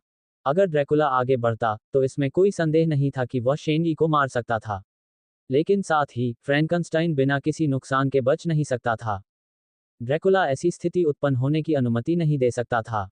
ये दृश्य देखकर ड्रैकुला का हाथ सहज ही थोड़ा कांप उठा। उसका हमला मूल रूप से शेनली पर लक्षित था, लेकिन फिर वह तुरंत भटक गया और उसके बजाय उसके बगल में एक चट्टान पर जा लगा। उसी समय, शेनली बेशर्मी से फ्रैंकस्टीन के पीछे खड़ा रहा और ड्रैकुला पर गोलियां चलाता रहा। आहा! ड्रैकुला गुस्से से चिल्लाया। इस छोटे से बच्चे में स्पष्ट रूप से लड़ने की शक्ति नहीं थी, लेकिन उसकी प्रतिक्रिया इतनी तेज थी, यह उसकी उम्मीदों से परे था। इसके अलावा, उसके घृणित कृत्यों ने ड्रैकुला को स्वयं भी एक चूहे को कुचलने के लिए प्रेरित किया, लेकिन उसे फूलदान तोड़ने का डर था। वैन हेल्सिंग भी गुफा से बाहर निकला और ड्रैकुला पर बार बार गोलियां चलाने लगा। ड्रैकुला के पास अपना गुस्सा निकालने के लिए कोई जगह नहीं थी, इसलिए वह तुरंत अपने फैले हुए नाखूनों के साथ वैन हेल्सिंग पर टूट पड़ा। Vampire race skill blood draining demon claw, क्षति 75। लक्ष्य की रक्षा का 30% अनदेखा करता है। प्रत्येक हमले से अस्थायी रूप से रक्षा के 2 अंक कम हो जाते हैं, और 20% जीवन चोरी होती है। वही जाति कौशल, लेकिन ड्रैकुला के हाथों में, इसका प्रभाव मारिश्का की तुलना में बहुत अधिक मजबूत था। वैन हेल्सिंग ने अपनी मुट्ठी भींची और साइड स्टेप मूवमेंट किया। शेनली को तुरंत पता चल गया कि वह अपने 2 कौशल कॉम्बो का उपयोग करना चाहता था। ड्रैकुला ने दोनों लोगों के बीच बिजली की तरह तेजी से लड़ाई की। उसने और वैन हेल्सिंग ने एक ही समय में एक दूसरे पर हमला करने की कोशिश की, मुट्ठी और पंजा टकरा गए। ड्रैकुला के पंजे ने वैन हेल्सिंग को मारा, जिससे उसकी छाती से खून बहने लगा। वैन हेल्सिंग की मुट्ठी भी ड्रैकुला के पेट के निचले हिस्से पर लगी। इसके बाद वैन हेल्सिंग ने ऊंची छलांग लगाई। वह जाहिर तौर पर ड्रैकुला पर एल्बो बैश का इस्तेमाल करना चाहता था, लेकिन उसे ड्रैकुला से बहुत तेज गति से बैकहैंड की उम्मीद नहीं थी, जिसने वैन हेल्सिंग की कोहनी को बलपूर्वक रोक दिया। कॉम्बो विफल रहा। एल्बो बैश का प्रभाव गायब हो गया, प्रतिद्वंद्वी को चोट नहीं पहुंचा सका। पब फ्यूचर द्वारा विज्ञापन। वैन हेल्सिंग और शेन यी एक ही समय में हिचकिचाए। ड्रैकुला ने वैन हेल्सिंग पर एक लात मारी। लात इतनी जोरदार और भारी थी कि वैन हेल्सिंग को खून की उल्टी हो गई और वह पीछे गिर पड़ा। ड्रैकुला को वैन हेल्सिंग को मारने के लिए दौड़ते देख शेन यी ने फ्रैंकनस्टाइन को ड्रैकुला की ओर धकेला और फिर फ्रैंकनस्टाइन पर गोली चला दी। ड्रैकुला जल्दी से फ्रैंकनस्टाइन के सामने कूद गया और उसे गोली लग गई। उसकी क्रूर आंखें शेन यी को घूर रही थीं। ड्रैकुला कल्पना नहीं कर सकता था कि प्रतिद्वंद्वी के घृणित स्तर को उन्नत किया जा सकता है। पहले उसने केवल अपने हमलों को रोकने के लिए फ्रैंकनस्टीन का इस्तेमाल किया, अब उसने सीधे फ्रैंकनस्टीन पर हमला किया। हालांकि इस भारी बोझ के साथ ड्रैकुला ने आखिरकार दो लोगों पर हमला करने की हिम्मत नहीं की और केवल फ्रैंकनस्टीन की रक्षा कर सकता था। शेन यी ने वैन हेल्सिंग की तरफ जाने का यह अवसर लिया, उसे खड़े होने में मदद की। उसने गुप्त रूप से घृणित उपचार कला को सक्रिय किया और उसके घावों को ठीक किया। क्या आप ठीक हैं? फिर भी नहीं मरा, वैन हेल्सिंग ने धीमे स्वर में कहा। उसका चेहरा बदसूरत होता जा रहा था। एक के बाद एक जाल, लेकिन वे अभी भी ड्रैकुला के एचपी का केवल आधा हिस्सा ही खत्म कर पाए। लेकिन दोनों लोगों के पास पहले से ही इस्तेमाल करने के लिए और भी तरकीबें थीं।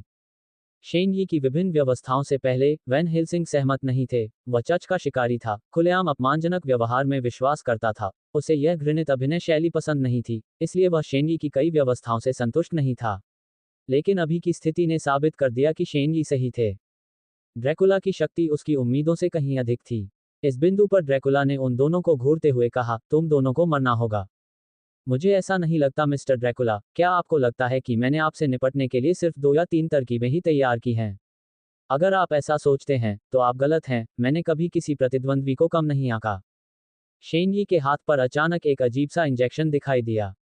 वैन हेल्सिंग के कंधे पर वार करते हुए उसने कहा, चिंता मत करो, इससे तुम्हें पिशाचों से लड़ने की शक्ति मिलेगी। अगले ही क्षण वैन हेल्सिंग को अपने शरीर की शक्ति और हृदय में रक्त पिपासा तेजी से बढ़ती हुई महसूस हुई। उसकी दृष्टि का पूरा क्षेत्र रक्त लाल हो गया।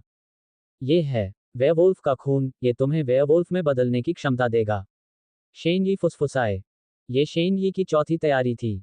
सहयोगी संबंध के कारण वैन हेल्सिंग पर मूल्यांकन का प्रयोग करने से वैन हेल्सिंग की लगभग सारी जानकारी उसके सामने आ गई। वेयरवुल्फ वैन हेल्सिंग मुख्य विशेषताएं: ताकत 40, चपलता 40, जीवन शक्ति 80, एमपी 10, इच्छा शक्ति 20। वेयरवुल्फ में तब्दील होने के बाद सभी मूल अपराध कौशल का उपयोग नहीं किया जा सकता है। परिवर्तन समय 3 मिनट। परिवर्तन के दौरान उपयोगकर्ता रक्त पिपासा की स्थिति में चला जाता है। हमले की गति 20% और क्रिटिकल दर 10% बढ़ जाती है। पिशाच पर हमला करते समय नुकसान 50% बढ़ जाता है। Discover news stories on no we एल्बन CO। गुण बढ़े, एचपी बढ़ा, हाथापाई की क्षमता बढ़ी, खास तौर पर पिशाचों के खिलाफ 50% हमले की क्षति बोनस। आम हमले की शक्ति में भी काफी सुधार हुआ। कोई आश्चर्य नहीं कि वेयरवुल्फ पिशाचों के हत्यारे थे। अगले ही क्षण वेयरवुल्फ वैन हेल्सिंग एक लंबा और बालों वाला राक्षस बन गया। वह दहाड़ता हुआ ड्रैकुला की ओर बढ़ा। ड्रैकुला की आंखों में एक चमक सी आ गई, लेकिन फिर वह जोर से हंसा। उसके शरीर के जोड़ों से अचानक गुड़गुड़ाहट की आवाजें आने लगी। एक परिष्कृत शिष्ट सज्जन की उसकी छवि एक पल में गंभीर हो गई। सबसे पहले उसके होठों पर नुकीले दांतों की एक जोड़ी उभरी, फिर 2 तीखे लंबे कान उगाए। उसकी पीठ से पंखों की एक जोड़ी उभरी, जो एक चमगादड़ के विशाल संस्करण की तरह लग रही थी। ये स्पष्ट रूप से पिशाचों की परिवर्तन क्षमता थी। शेन यी ये देखकर निराश हो गया कि जब ड्रैकुला ने परिवर्तन किया, तो उसका एचपी अचानक 1000 अंक बढ़ गया। ये परिवर्तन शेन यी के लिए बहुत बड़ा आश्चर्य था। ये व्यक्ति रूपांतरण करके अपने एचपी को बढ़ाने में सक्षम निकला, तथा इसकी वृद्धि दर वैन हेल्सिंग से भी अधिक भयानक थी। पब फ्यूचर द्वारा विज्ञापन। वैन हेल्सिंग और ड्रैकुला एक दूसरे की ओर दौड़े, दोनों पागलों की तरह लड़े।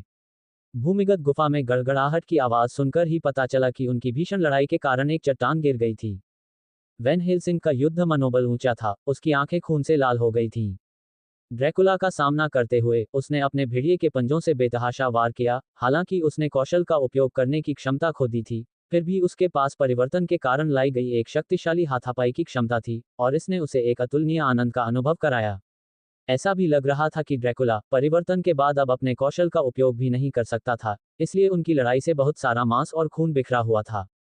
शेनजी ने ड्रैकुला पर गोली चलाने के लिए अपनी बंदूक उठाई, लेकिन ड्रैकुला ने सुन लिया और उड़ती हुई गोलियां उसकी हथेली में फंस गईं, और वह पागलों की तरह शेनजी पर दहाड़ने लगा और वैन हेल्सिंग को दूर फेंक दिया। 2 मिनट पहले ही बीत चुके थे, वैन हेल्सिंग का एचपी भी फिर से खतरनाक स्थिति में गिर गया था। शेनजी की नीच चिकित्सा कला का दूर से उपयोग नहीं किया जा सकता था, इसलिए वह केवल असहाय होकर देख सकता था। ऐसा लगता है कि एक वेयरवुल्फ अकेले इस आदमी को नहीं हरा सकता, शेनजी ने फुसफुसाते हुए कहा, लेकिन समय लगभग आ गया है, उन्हें अब वापस आ जाना चाहिए। शेनजी की फुसफुसाहट के बाद भूमिगत गुफा के ऊपरी प्रवेश द्वार पर एक वेयरवुल्फ की क्रोधित चीख अचानक सुनाई दी। इस चीख के साथ ही एक और वेयरवुल्फ गुफा में कूद गया। वेयरवुल्फ पर अन्ना सवार थी। उनके पीछे पब वेटर गैस्केन था। वेयरवुल्फ और गैस्केन ने ड्रैकुला पर हमला करने के लिए एक छलांग के साथ गुफा में छलांग लगा दी। अन्ना ने वेयरवुल्फ की पीठ से कूदने का अवसर लिया और शेनजी के पास भाग गई। मुझे आशा है कि मैं बहुत देर से नहीं आई हूँ। ठीक समय पर, शेनजी हंसा, क्या आपके भाई को अपनी समझदारी वापस मिल गई है? हाँ, सब कुछ वैसा ही हुआ जैसा तुमने कहा था, अन्ना ने बहुत प्यार से उत्तर दिया। जब ड्रैकुला और उसकी वैम्पायर दुल्हनें यहाँ आईं, तो उन्हें उम्मीद नहीं थी कि शेनजी के निर्देशानुसार अन्ना और गैस्केन को उनके वैम्पायर महल का दरवाजा खोलने का आदेश दिया गया है। इस कार्य के लिए गैस्केन 10,000% तैयार था। क्योंकि ड्रैकुला महल में पहरा नहीं दे रहा था, इसलिए उसके सैनिक भी ट्रांसिल्वेनिया शहर पर हमला करने के लिए सड़क पर थे, इसलिए पिशाच महल रक्षाहीन था। महल में अन्ना को वेयरवुल्फ मारक मिला। लेखक का नोट, मूल कहानी में वैन हेल्सिंग ड्रैकुला को मारने के लिए एक वेयरवुल्फ में बदल गया। अन्ना ने वैन हेल्सिंग को ये दवा देने के लिए गलती से वैन हेल्सिंग द्वारा मार दिया गया था, इसलिए दवा महत्वपूर्ण तत्वों से संबंधित है और इसका अस्तित्व होना चाहिए। ये कथानक परिवर्तन से प्रभावित नहीं है। शेनजी के निर्देशों के अनुसार अन्ना और गैस्केन ने उसे केवल आधी दवा दी, ताकि वह वेयरवुल्फ की स्थिति को बनाए रख सके, लेकिन अब ड्रैकुला के नियंत्रण में नहीं रहेगा। ये शेनजी की 5वीं तैयारी थी। आमतौर पर अंतिम बॉस को मारने के लिए केवल वरिष्ठ साहसी ही उनसे निपटने में सक्षम होते हैं। हालांकि शेनजी ने प्रतिद्वंद्वी को कमजोर करने के लिए कई तरह के तरीके अपनाए, जिससे उसकी अपनी सेना मजबूत हुई। अब जबकि 2 वेयरवुल्फ और एक शक्तिशाली योद्धा युद्ध में शामिल हो गए थे, इसे ड्रैकुला के लिए एक भारी झटका कहा जा सकता है। जब गैस्केन ने ड्रैकुला को देखा, तो वह चिल्लाया और बाहर भागा। उसकी कुल्हाड़ी से वास्तव में एक असामान्य रोशनी निकली। रेज/एक्स कौशल स्तर 5। एक ही लक्ष्य पर 2x शक्ति क्षति का कारण बनता है। उपयोग के बाद सामान्य हमला क्षति 40 सेकंड के लिए 10% बढ़ जाती है। गैस्केन खुद एक स्ट्रेंथ टाइप फाइटर था, उसकी स्ट्रेंथ विशेषता 35 पॉइंट पर थी, जो वैन हेल्सिंग से 5 पॉइंट ज्यादा थी, जो एक प्रसिद्ध राक्षस शिकारी था। रेज/ ने ड्रैकुला की छाती पर एक बड़ा गड्ढा बना दिया। दर्द ने ड्रैकुला को बुरी तरह से चीखने पर मजबूर कर दिया। वैन हेल्सिंग और गैस्केन ने ड्रैकुला से लड़ाई की। तीनों हाथापाई करने वाले लड़ाकों ने घेराबंदी की, साथ में शेनजी ने अक्सर चुपके से गोली चलाई। कभी कभी शेनजी भी उनके एचपी को बहाल करने में मदद करने के लिए डेस्पिकेबल हीलिंग आर्ट्स का उपयोग करने के लिए आगे बढ़ते थे, जिससे ड्रैकुला बेहद निष्क्रिय हो जाता था। ड्रैकुला ने देखा कि हर वार के साथ उसका एचपी कम होता जा रहा था, उसके पूरे शरीर पर घाव हो गए थे। उसने अचानक वैन हेल्सिंग को मुक्का मारा और उसे उड़ा दिया। उसी समय ड्रैकुला अचानक मानव रूप में लौट आया और अपनी भुजाएं लहराने लगा। उसका पूरा शरीर तुरंत हजारों चमगादड़ों में बदल गया, जो सभी के सिर के ऊपर उड़ रहे थे। वैम्पायर ड्रैकुला का अनोखा कौशल बैट अवतार, वैम्पायर चमगादड़ों के समूह को मूर्त रूप देने के लिए उपयोगकर्ता के बचे हुए एचपी का उपयोग करता है। चमगादड़ दुश्मन पर हमला कर सकते हैं। प्रत्येक चमगादड़ के मारे जाने पर उपयोगकर्ता 1 एचपी खो देता है। काउंट ड्रैकुला का अवतार पिशाच चमगादड़। आक्रमण 5, प्रतिरक्षा 0 HP 10। अद्वितीय कौशल, आत्मघाती आक्रमण। प्रत्येक चमगादड़ आत्मा विनाश के माध्यम से विस्फोट करता है और लक्ष्य को 15 निश्चित क्षति पहुंचाता है। पब फ्यूचर द्वारा विज्ञापन। संपर्क टॉस साइट मैप दान करें मेनू दिखाओ। उपन्यास ऑनलाइन पूरा पढ़ें। उपन्यास बिन। उपन्यास अनंत आयुध पुस्तक 1 अध्याय 16 डेथ मैच 2। अनंत आयुध पुस्तक 1 डेथ मैच 2। पब फ्यूचर द्वारा विज्ञापन। पुस्तक 1 अध्याय 16 डेथ मैच 2। एक अध्याय अभी बाकी है। बेनामी को प्रायोजित करने के लिए धन्यवाद। हमारे पास अध्याय के नीचे एक लेखक नोट के साथ साथ एक टीएल नोट भी है, सुनिश्चित करें कि आप उन्हें पढ़ें। पुस्तक 1 अध्याय 16 डेथ मैच भाग 2। बैट अवतार को ड्रैकुला का सबसे शक्तिशाली आक्रामक कौशल कहा जा सकता है। अपने बचे हुए जीवन का उपयोग करके चमगादड़ों का रूप धारण करके दुश्मन पर हमला करना। जब तक कि एक चमगादड़ जीवित रहे, ड्रैकुला निश्चित रूप से केवल 1 एचपी के साथ नहीं मरेगा, लेकिन हजारों चमगादड़ों के साथ हमले से होने वाली क्षति बहुत ज्यादा थी। लेकिन इस कौशल की अपनी कमियां भी थीं, यानी ये हमले कौशल या आइटम। एक बार जब चमगादड़ों के समूह पर एओ हमला हो जाता तो ये काउंट ड्रैकुला के लिए बहुत बड़ी आपदा होती। लेकिन अब तक ड्रैकुला ये पुष्टि करने में सक्षम था कि इन लोगों के पास कोई एओई हमला कौशल या आइटम नहीं है, इसलिए वह अपने कौशल का आत्मविश्वास से उपयोग कर सकता है। तभी हजारों चमगादड़ भीड़ पर हमला करने के लिए फैल गए। वे पागलों की तरह फुफकारने और काटने लगे। सभी ने जवाबी हमला किया, लेकिन चमगादड़ों की संख्या बहुत ज्यादा थी, इसलिए वे बार बार घायल हो रहे थे। वैन हेल्सिंग भी वापस मानव रूप में आ गया था। चमगादड़ों को चारों तरफ उड़ते देख उसने अचानक अपनी 2 हंटिंग डेमन गन निकाली, जिनमें से प्रत्येक गन से एक एक गोली चल रही थी। शेनजी ने साफ देखा कि दोनों गोलियां लगातार तेज रफ्तार से चमगादड़ों के समूह पर उछल रही थीं। जब भी वह किसी चमगादड़ से टकराती तो तुरंत दूसरे चमगादड़ों पर उछल जाती। वेवफॉर्म डांसिंग बुलेट फायर की गई बुलेट में वेवफॉर्म लाइन में उछलने की क्षमता होती है। लगातार 12 बार तक उछल सकती है। बुलेट की शुरुआती क्षति 30 है, प्रत्येक उछाल से हमले से होने वाली क्षति 1 अंक कम हो जाती है। वैन हेल्सिंग की 2 गोलियों से चमगादड़ समूह में दर्जनों लोगों की तुरंत मौत हो गई। चमगादड़ों का एक समूह चिल्लाता हुआ वैन हेल्सिंग पर टूट पड़ा। वैन हेल्सिंग के शरीर पर बुरी तरह से वार किया और फिर फट गया। विस्फोट की एक श्रृंखला गूंज उठी, जिससे वैन हेल्सिंग का शरीर छलनी जैसा दिखने लगा। यह आदमी भी मजबूत था, इतनी गंभीर चोटें लगने के बाद भी वह नहीं मरा। उसने एक और वेवफॉर्म डांसिंग बुलेट चलाई, जिससे उड़ते हुए चमगादड़ों का एक और समूह तुरंत मर गया।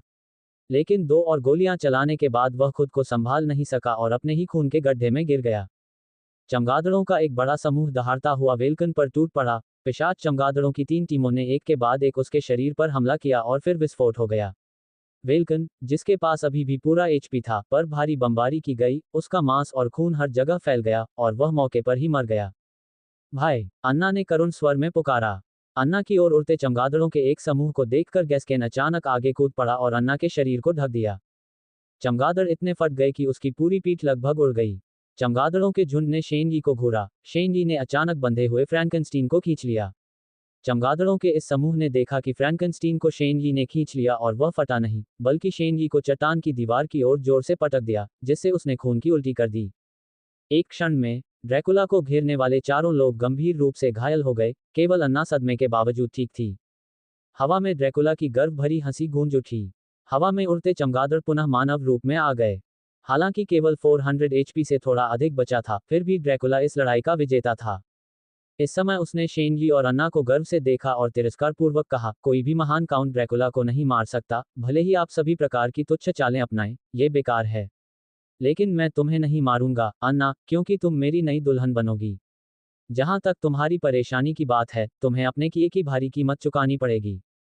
यद्यपि शेनजी की ताकत सबसे कमजोर थी, लेकिन उसने जो परेशानी पैदा की वह सबसे बड़ी थी, इसलिए ड्रैकुला उससे बहुत नफरत करता था। जमीन पर बैठे हुए और लगातार खून की उल्टी करते हुए शेनजी ने वास्तव में कंधे उचकाए और उदासीनता से कहा, मुझे नहीं लगता कि लड़ाई खत्म हो गई है। क्या तुम्हारे पास कोई तुरुप का पत्ता बचा है? ड्रैकुला ने घृणा से पूछा।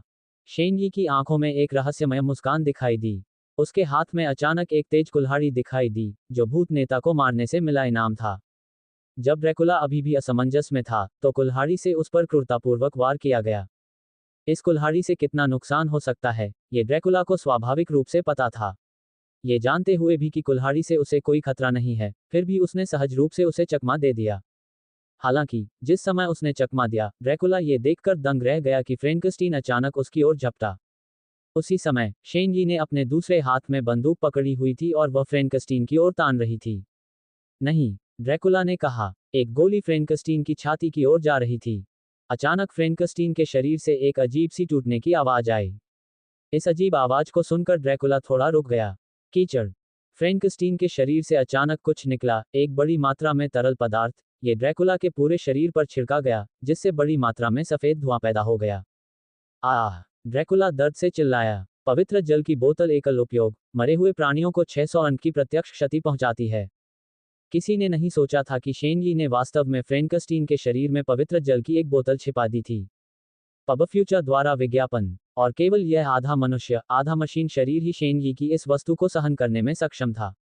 शेनजी की गोली से पवित्र जल की एक पूरी बोतल टूट गई और ड्रैकुला के पूरे शरीर पर फैल गई।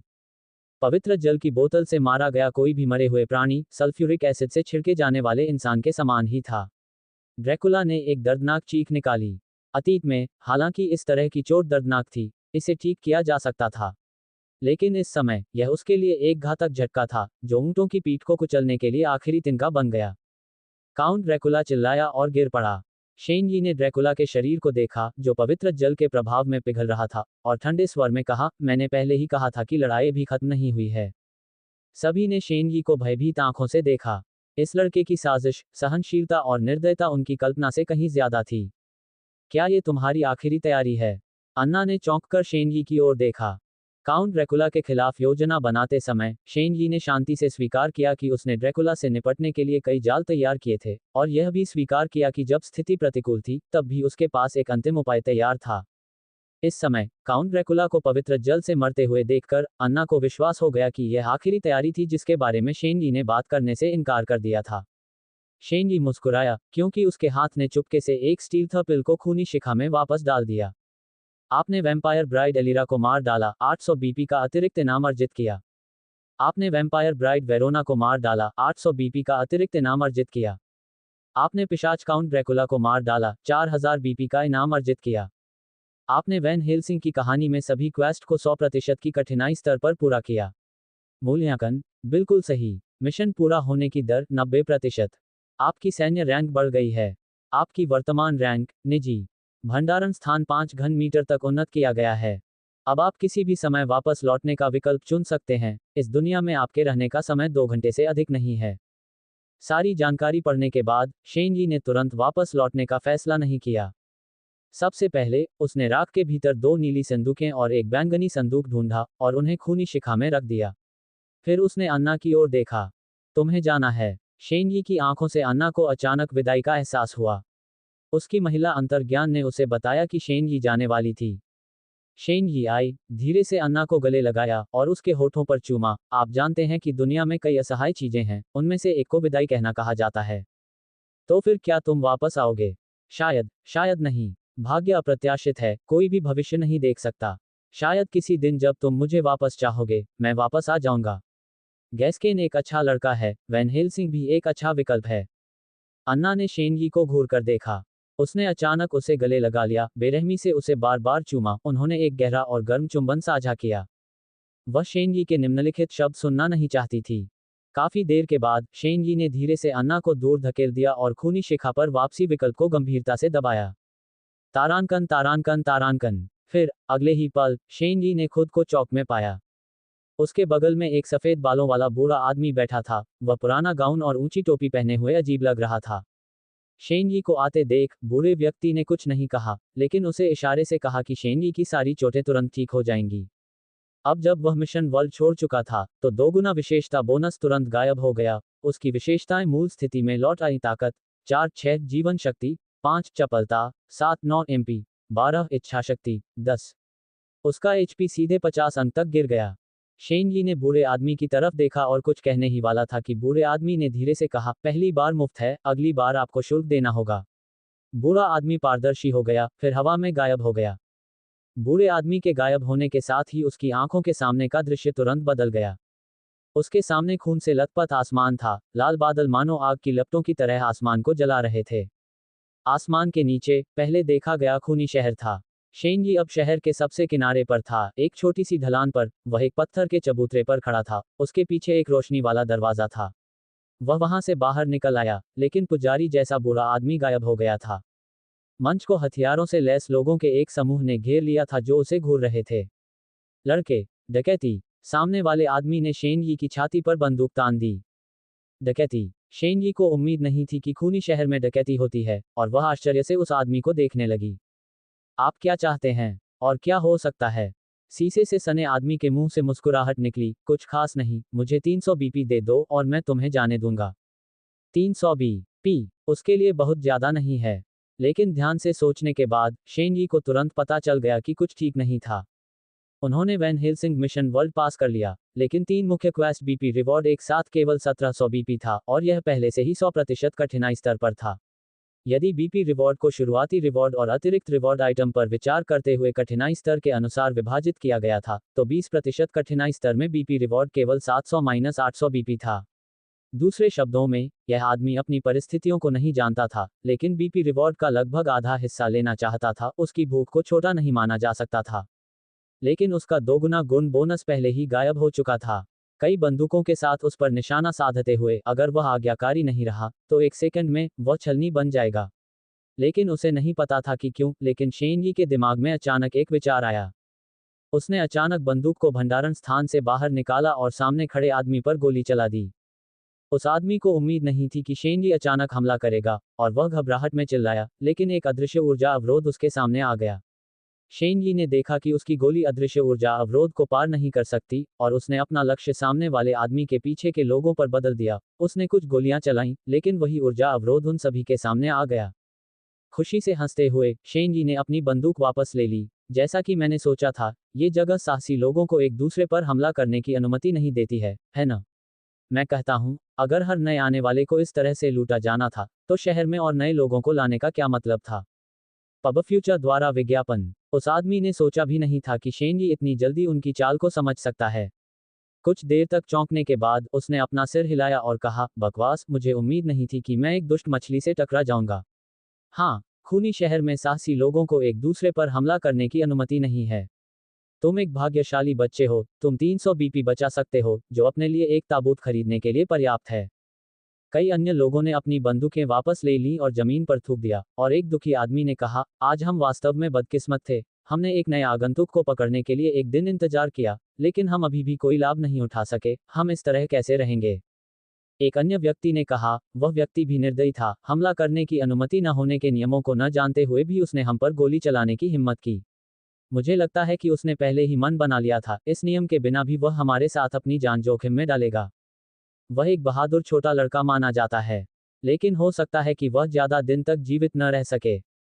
देखते हैं वह कितने समय तक निर्दयी रह सकता है। कुल 7 लोग अपने हथियार रखकर शहर चले गए। ऐसा लग रहा था कि असफल डकैती ने उन्हें निराश कर दिया था। शहर ने साहसी लोगों को एक दूसरे पर हमला करने की अनुमति नहीं दी, यहां तक कि अधिक लोगों के साथ भी यह बेकार था। अरे, मैं शहर की स्थिति के बारे में पूछना चाहता हूँ। यदि आप मूल्यवान जानकारी दे सकें तो मैं आपको कुछ बीपी दे सकता हूँ। वह आदमी रुक गया, शेनजी की तरफ देखा और उसके चेहरे पर विश्वास देखकर आखिरकार हंस पड़ा। अच्छा लड़का, तुम्हें कम से कम अभिनय तो आता है। 50 बीपी के साथ मैं जो भी पूछोगे उसका जवाब दूंगा। अगर तुम चाहो तो मैं तुम्हें अपनी माँ के अंडरवियर का रंग भी बता सकता हूँ। शेनजी हंसी, तो पहले मुझे अपना नाम बताओ। मुझे हॉन्ग लैंग कहा जाता है, ये मेरे भाई हैं। क्या आप हमारे साथ पीना चाहते हैं? एक बीपी को 50 बोतल बियर के बदले में बदला जा सकता है, ये बहुत सस्ता है। मैं देख सकता हूं कि आप एक चतुर व्यक्ति हैं और उदार भी हैं। आपकी फसल बढ़ी रही होगी, इसलिए आपको इस छोटी सी फीस की परवाह नहीं होगी, है ना? सौदा। लेखक का नोट। कल पुस्तक समीक्षा अनुभाग में एक पाठक ने कहा कि वैम्पायर ड्रैकुला की उच्च चपलता के साथ शेनजी द्वारा फ्रैंकनस्टीन को बंधक के रूप में उपयोग करने के बावजूद वह फ्रैंकनस्टीन को वापस छीन सकता है। मूल रूप से मैं जवाब देना चाहता था, लेकिन फिर मैंने सोचा, ये समस्या पूरे ब्लडी सिटी सिस्टम सेटिंग्स से जुड़ी है, इसलिए इसका औपचारिक उत्तर होना चाहिए। मूल स्पष्टीकरण इस प्रकार है। ब्लडी सिटी सिस्टम सेटिंग्स एक ऐसी चीज थी जिसे बनाने में मैंने काफी समय लगाया। मुझे व्यक्तिगत रूप से लगता है कि सेटिंग्स में कुछ बग पहले से ही हल हो चुके हैं, जिसमें अजेय चपलता की अवधारणा भी शामिल है। ब्लडी सिटी में चपलता की परिभाषा है गति और हमले की गति को बढ़ाना। उस बिंदु से, ये वास्तव में 2 अवधारणाएं हैं। एक है गति की गति, दूसरी है आक्रमण की गति। दोनों अवधारणाओं का एक साथ उपयोग नहीं किया जाता है। add latest ch 8 does at no val bin co only। सबसे सरल उदाहरण देते हुए, दुनिया के सबसे तेज व्यक्ति उसेन बोल्ट, अगर उनमें चपलता गुण होता, तो वे कम से कम आम लोगों से दुगने तेज होते। लेकिन बोल्ट आपको मुक्का मारकर भाग नहीं सकता था, ताकि आप उसे मार न सकें। वह संभवतः आपको परेशान करने के लिए इधर उधर भागता रहता। मुक्के की गति कभी भी दौड़ते हुए लोगों से धीमी नहीं हो सकती। इसलिए, चपलता विशेषता 2 अलग अलग प्रकार की गति को बढ़ाती है। जब एक चपलता प्रकार का साहसी और एक शक्ति प्रकार का साहसी लड़ता है, जब तक कि शक्ति का अंतर बहुत बड़ा न हो, तब भी लड़ाई तीव्र होगी। सबसे अच्छी स्थिति में, तेज वाला 3 बार वार करेगा, जबकि 2 बार वापस मिलेंगे। इस संबंध में, चपलता द्वारा बढ़ी हुई गति का प्रभाव, जब तक कि एक पार्टी दूसरे पक्ष की तुलना में कई गुना अधिक न हो, विरोधियों के साथ खिलौनों की तरह खेलना असंभव है। मुझे व्यक्तिगत रूप से लगता है कि इसके लिए कम से कम 5 गुना या 7 या 8 गुना अधिक या कम अंतर की आवश्यकता होगी। बेशक, अगर अंतर इस स्तर तक पहुंच गया तो यह एक वयस्क द्वारा बच्चे को परेशान करने जैसा होगा। वैम्पायर ड्रैकुला एक चपलता प्रकार का प्राणी है, उसकी गति बहुत अधिक है, लेकिन ये शेनगी की दोगुनी विशेषताओं से कई गुना अधिक नहीं हो सकती। आखिरकार, वह कठिनाई स्तर आई का बॉस था। कठिनाई सेटिंग बाद की पुस्तकों में धीरे धीरे प्रकट की जाएगी। इसलिए भले ही ड्रैकुला की चपलता अधिक हो, वह तेजी से आगे बढ़ रहा हो, लेकिन शेनगी की ट्रिगर खींचने की क्रिया से तेज होना संभव नहीं है, और गोली से भी तेज नहीं हो सकता है। इसलिए शेनगी द्वारा ड्रैकुला द्वारा उसे छीनने से पहले फ्रेंकस्टीन को मारना असंभव नहीं था। अंत में, मैं व्यक्तिगत रूप से सोचता हूं कि एक ही कठिनाई स्तर में साहसी लोगों की विशेषताओं में अंतर मूल रूप से 3 गुना से अधिक नहीं होगा। लड़ाई एक खेल नहीं था। आपके पास विशेषज्ञता हो सकती है, लेकिन आपके पास कोई कमी नहीं होनी चाहिए। इसलिए लगभग सभी साहसी लोग अपने स्वयं के कुछ पहलुओं को उजागर करेंगे, लेकिन अपने किसी विशेष पहलू को विशेष रूप से कमजोर नहीं होने देंगे। बेशक, अलग अलग विशेषताओं के अलग अलग परिदृश्यों के लिए अलग अलग उद्देश्य थे, इसे यहाँ विस्तृत रूप से नहीं बताया जाएगा। मैं आमतौर पर पाठ के बाहर ज्यादा स्पष्टीकरण देना पसंद नहीं करता। कई चीजों को कहानी में ही बेहतर तरीके से समझाया जाना चाहिए। सामग्री का ये हिस्सा इसलिए है क्योंकि मैं इसे पाठ में नहीं लिख सकता, इसलिए इसे एक अतिरिक्त पूरक के रूप में गिने। शुरुआती मिशन आधिकारिक तौर पर समाप्त हो गया। ब्लडी सिटी टूर आधिकारिक तौर पर शुरू हुआ। मुझे आशा है कि आप मेरा समर्थन जारी रखेंगे। TL नोट: पुस्तक 2 से पहले, मैं प्रस्तावना का अनुवाद करूंगा। इसमें शेनगी के खूनी शहर में आने से पहले के अतीत का वर्णन है। अन्ना के लिए, मैं टिंटिन के रोमांच और यूनिकॉर्न के रहस्य से एक पंक्ति उधार लेता हूं। हम फिर मिलेंगे, किसी और समय में, किसी और जीवन में। पब फ्यूचर द्वारा विज्ञापन। संपर्क टॉस साइट मैप दान करें, मेनू दिखाओ। उपन्यास ऑनलाइन पूरा पढ़ें। उपन्यास बिन। उपन्यास अनंत आयुध पुस्तक 2, प्रस्तावना भाग 1। अनंत आयुध पुस्तक 2, प्रस्तावना भाग 1। पब फ्यूचर द्वारा विज्ञापन। पुस्तक 2, प्रस्तावना भाग 1। City W, heaven garden district, villa area. शेनगी विला एरिया गेट से ज्यादा दूर नहीं, एक कोने में खड़ी थी। उसके मुंह में एक चीनी सिगरेट थी, उसकी आधी बंद आंखें विला एरिया को देख रही थीं। वह कुछ सोच रहा था। सिगरेट खत्म करने के बाद, शेनगी ने सिगरेट का बट जमीन पर गिरा दिया और निर्दयता से उस पर पैर रख दिया। जेब में हाथ डालकर उसने सिगरेट का पैकेट और कुछ 100 RMB नोट निकाले। एक राहगीर को अंदर खींचकर उसने सिगरेट का पैकेट और पैसे उसके हाथ में थमा दिए और कहा, ये तुम्हारे लिए एक तोहफा है, दोस्त। राहगीर शेनगी को देखकर दंग रह गया, क्योंकि शेनगी एक पार्सल लेकर सड़क के दूसरी ओर जा रहा था। विला एरिया के गेट पर आते ही कई आवासीय सुरक्षा गार्डों ने शेनगी को रोक लिया। Express delivery. शेनगी ने अपने शरीर पर एक्सप्रेस कुरियर कपड़ों के साथ साथ अपने हाथ पर पार्सल का भी उल्लेख किया। बिना कार के कुरियर कैसे आएगा? आजकल सुरक्षा बहुत समर्पित थी। शेनगी ने सड़क के दूसरी ओर इशारा करते हुए कहा, वहां रुकें, कुछ गड़बड़ है, अभी भी मरम्मत चल रही है। रजिस्टर्ड नोट यहां लाओ। ID कार्ड लाए हो क्या? शेनगी ने सुरक्षा को पहचान पत्र दिखाया। हाल ही में आपके पास बहुत कड़ी सुरक्षा है, अब तो एक्सप्रेस डिलीवरी के लिए भी पहचान पत्र की आवश्यकता है। क्या आपने हाल ही में नहीं सुना कि एक सीरियल किलर है? वह पहले ही कई लोगों को मार चुका है। मैंने सुना है कि वह बहुत क्रूर है और उसने पहले भी कुछ लोगों को अपंग बना दिया है। क्या उसे अभी तक गिरफ्तार किया गया है? नहीं, मुझे नहीं पता कि पुलिस इतनी धीमी गति से कैसे काम करती है। सुरक्षाकर्मियों ने जल्दी से उसका पंजीकरण किया और शेनगी को ID कार्ड लौटा दिया। गाना गाते हुए, शेनगी उस क्षेत्र की गहराई में चला गया। 16वें विला के सामने आकर शेनगी ने घंटी बजाई। एक आवाज सुनाई दी, कौन है? क्या ये जोउजे का घर है? दरवाजे के पीछे की आवाज एक पल के लिए खामोश हो गई। तभी दरवाजा खुला। लोहे के दरवाजे के पीछे एक मध्यम आयु वर्ग की महिला का चेहरा उजागर हुआ। उसने सतर्क आंखों से शेनगी को देखा। ये पार्सल कहां से आया है? बीजिंग, श्री जोउजी को। महिलाओं ने शेनगी के हाथ में पार्सल देखा। दरवाजा खोलने में थोड़ी हिचकिचाहट के बाद, उसने पार्सल लिया और बुदबुदाया, बीजिंग में हमारा कोई रिश्तेदार नहीं है। यह क्या है? मौत की सूचना, शेनगी ने ठंडे स्वर में कहा। उसके हाथ में बंदूक थी जो महिला के माथे पर तान दी गई थी। तारांकन तारांकन तारांकन। सार्वजनिक सुरक्षा ब्यूरो का आपराधिक जांच विभाग। ग्रेट कॉन्फ्रेंस रूम में एक विशेष बैठक आयोजित की जा रही थी। Ads by pub future. बैठक की अध्यक्षता आपराधिक जांच इकाई के कप्तान ली कियान कर रहे थे। वे आपराधिक मामलों को सुलझाने में एक जाने माने विशेषज्ञ थे, लेकिन आज उनका मूड बहुत खराब था। उन्होंने अपनी सिगरेट को आंख से देखा और बहुत देर तक धुआं उड़ाया, फिर सिगरेट को एस्ट्रे में प्लग करके कहा, उप कप्तान वांग, आप पहले केस का परिचय दें। Next to him, Vice Captain Wang Hansheng nodded, picked up the file and said, this is case number 312, about a large series of murders.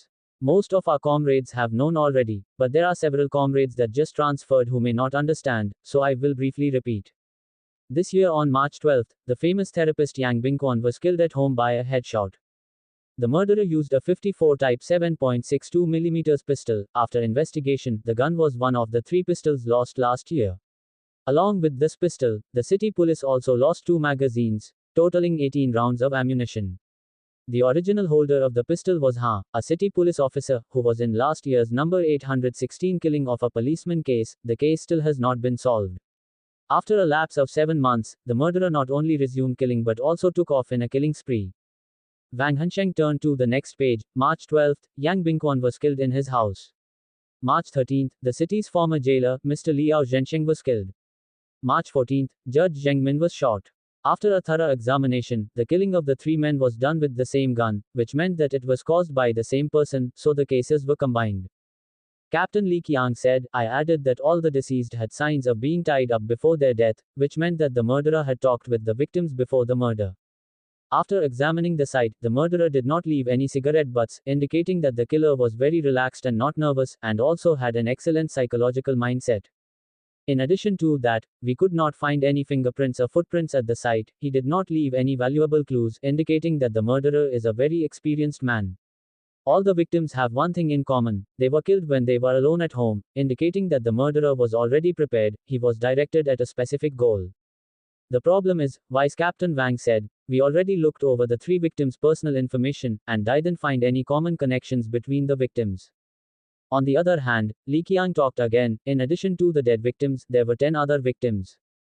They didn't die, but suffered cruel torture by the murderer, some of them even became disabled. The only difference is that the murderer didn't kill them. No one alive saw the murderer's face, because the murderer was masked. We only know that he is a young male, height at about 1 meter 75 centimeters. From the way of his speech, he is highly educated. After detailing more than 30 suspects that were pointed out by all the victims, after investigation, no one fitted with the target's characteristics. All of these victims also didn't have anything in common. There were some people that knew each other, but their relations were very shallow, let alone having common enemies. Vice Captain Wang said, so finding the link between all the victims has become our top priority. Nate W. Novel chapters are P.U. blushed on No. Well, Bin, C.O.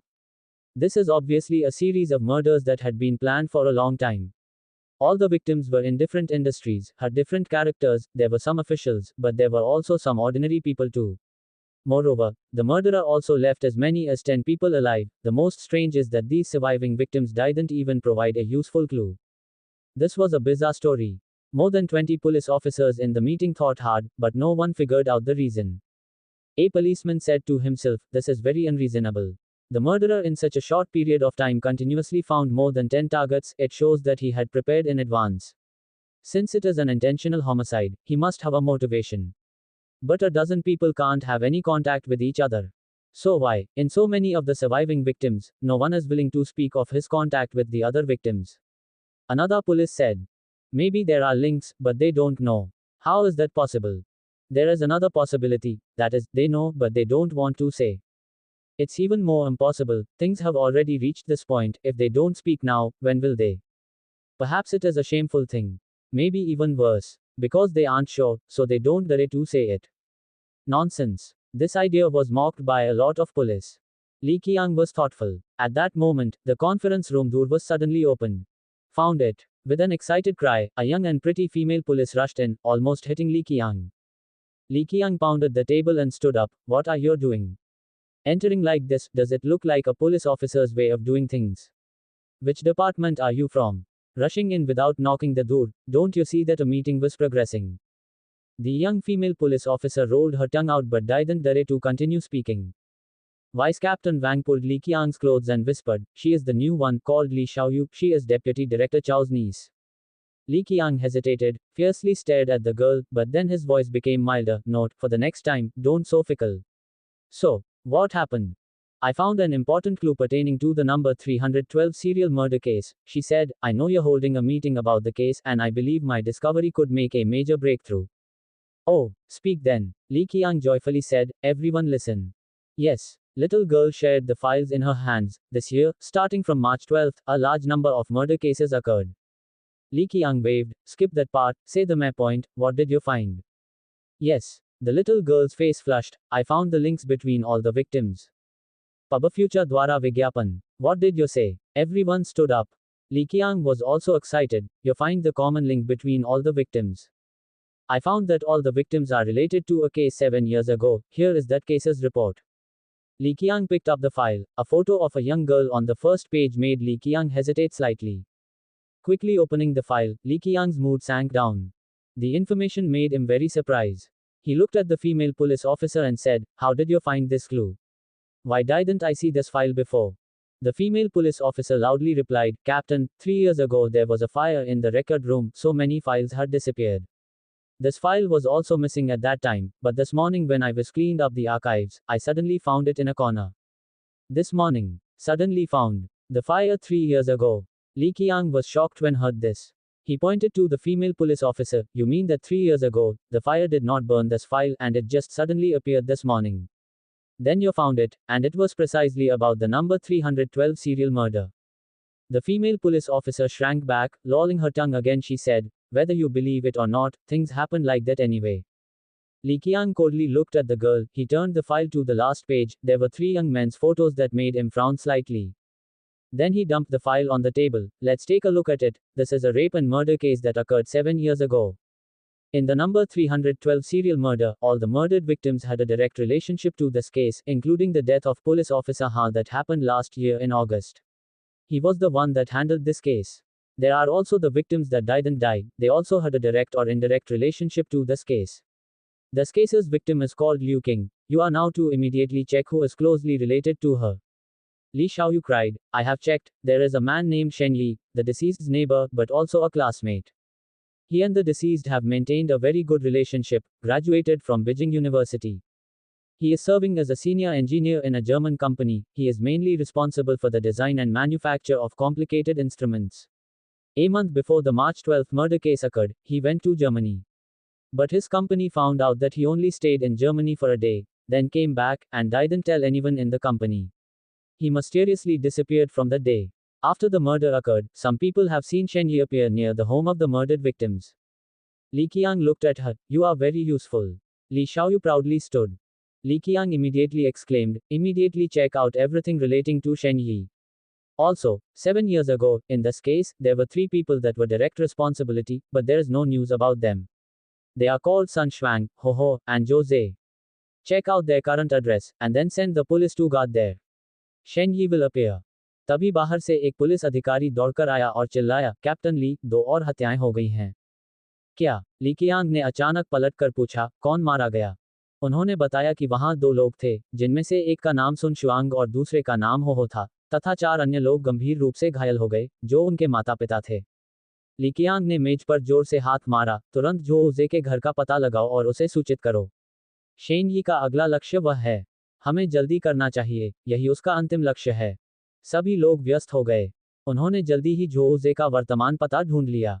Haven garden district में phone करने वाले एक police अधिकारी ने चिल्लाते हुए कहा, "captain, आवासीय सुरक्षा ने अभी अभी बताया कि शेन यी नाम का एक आदमी आया है। उसने कहा कि वह एक कुरियर है।"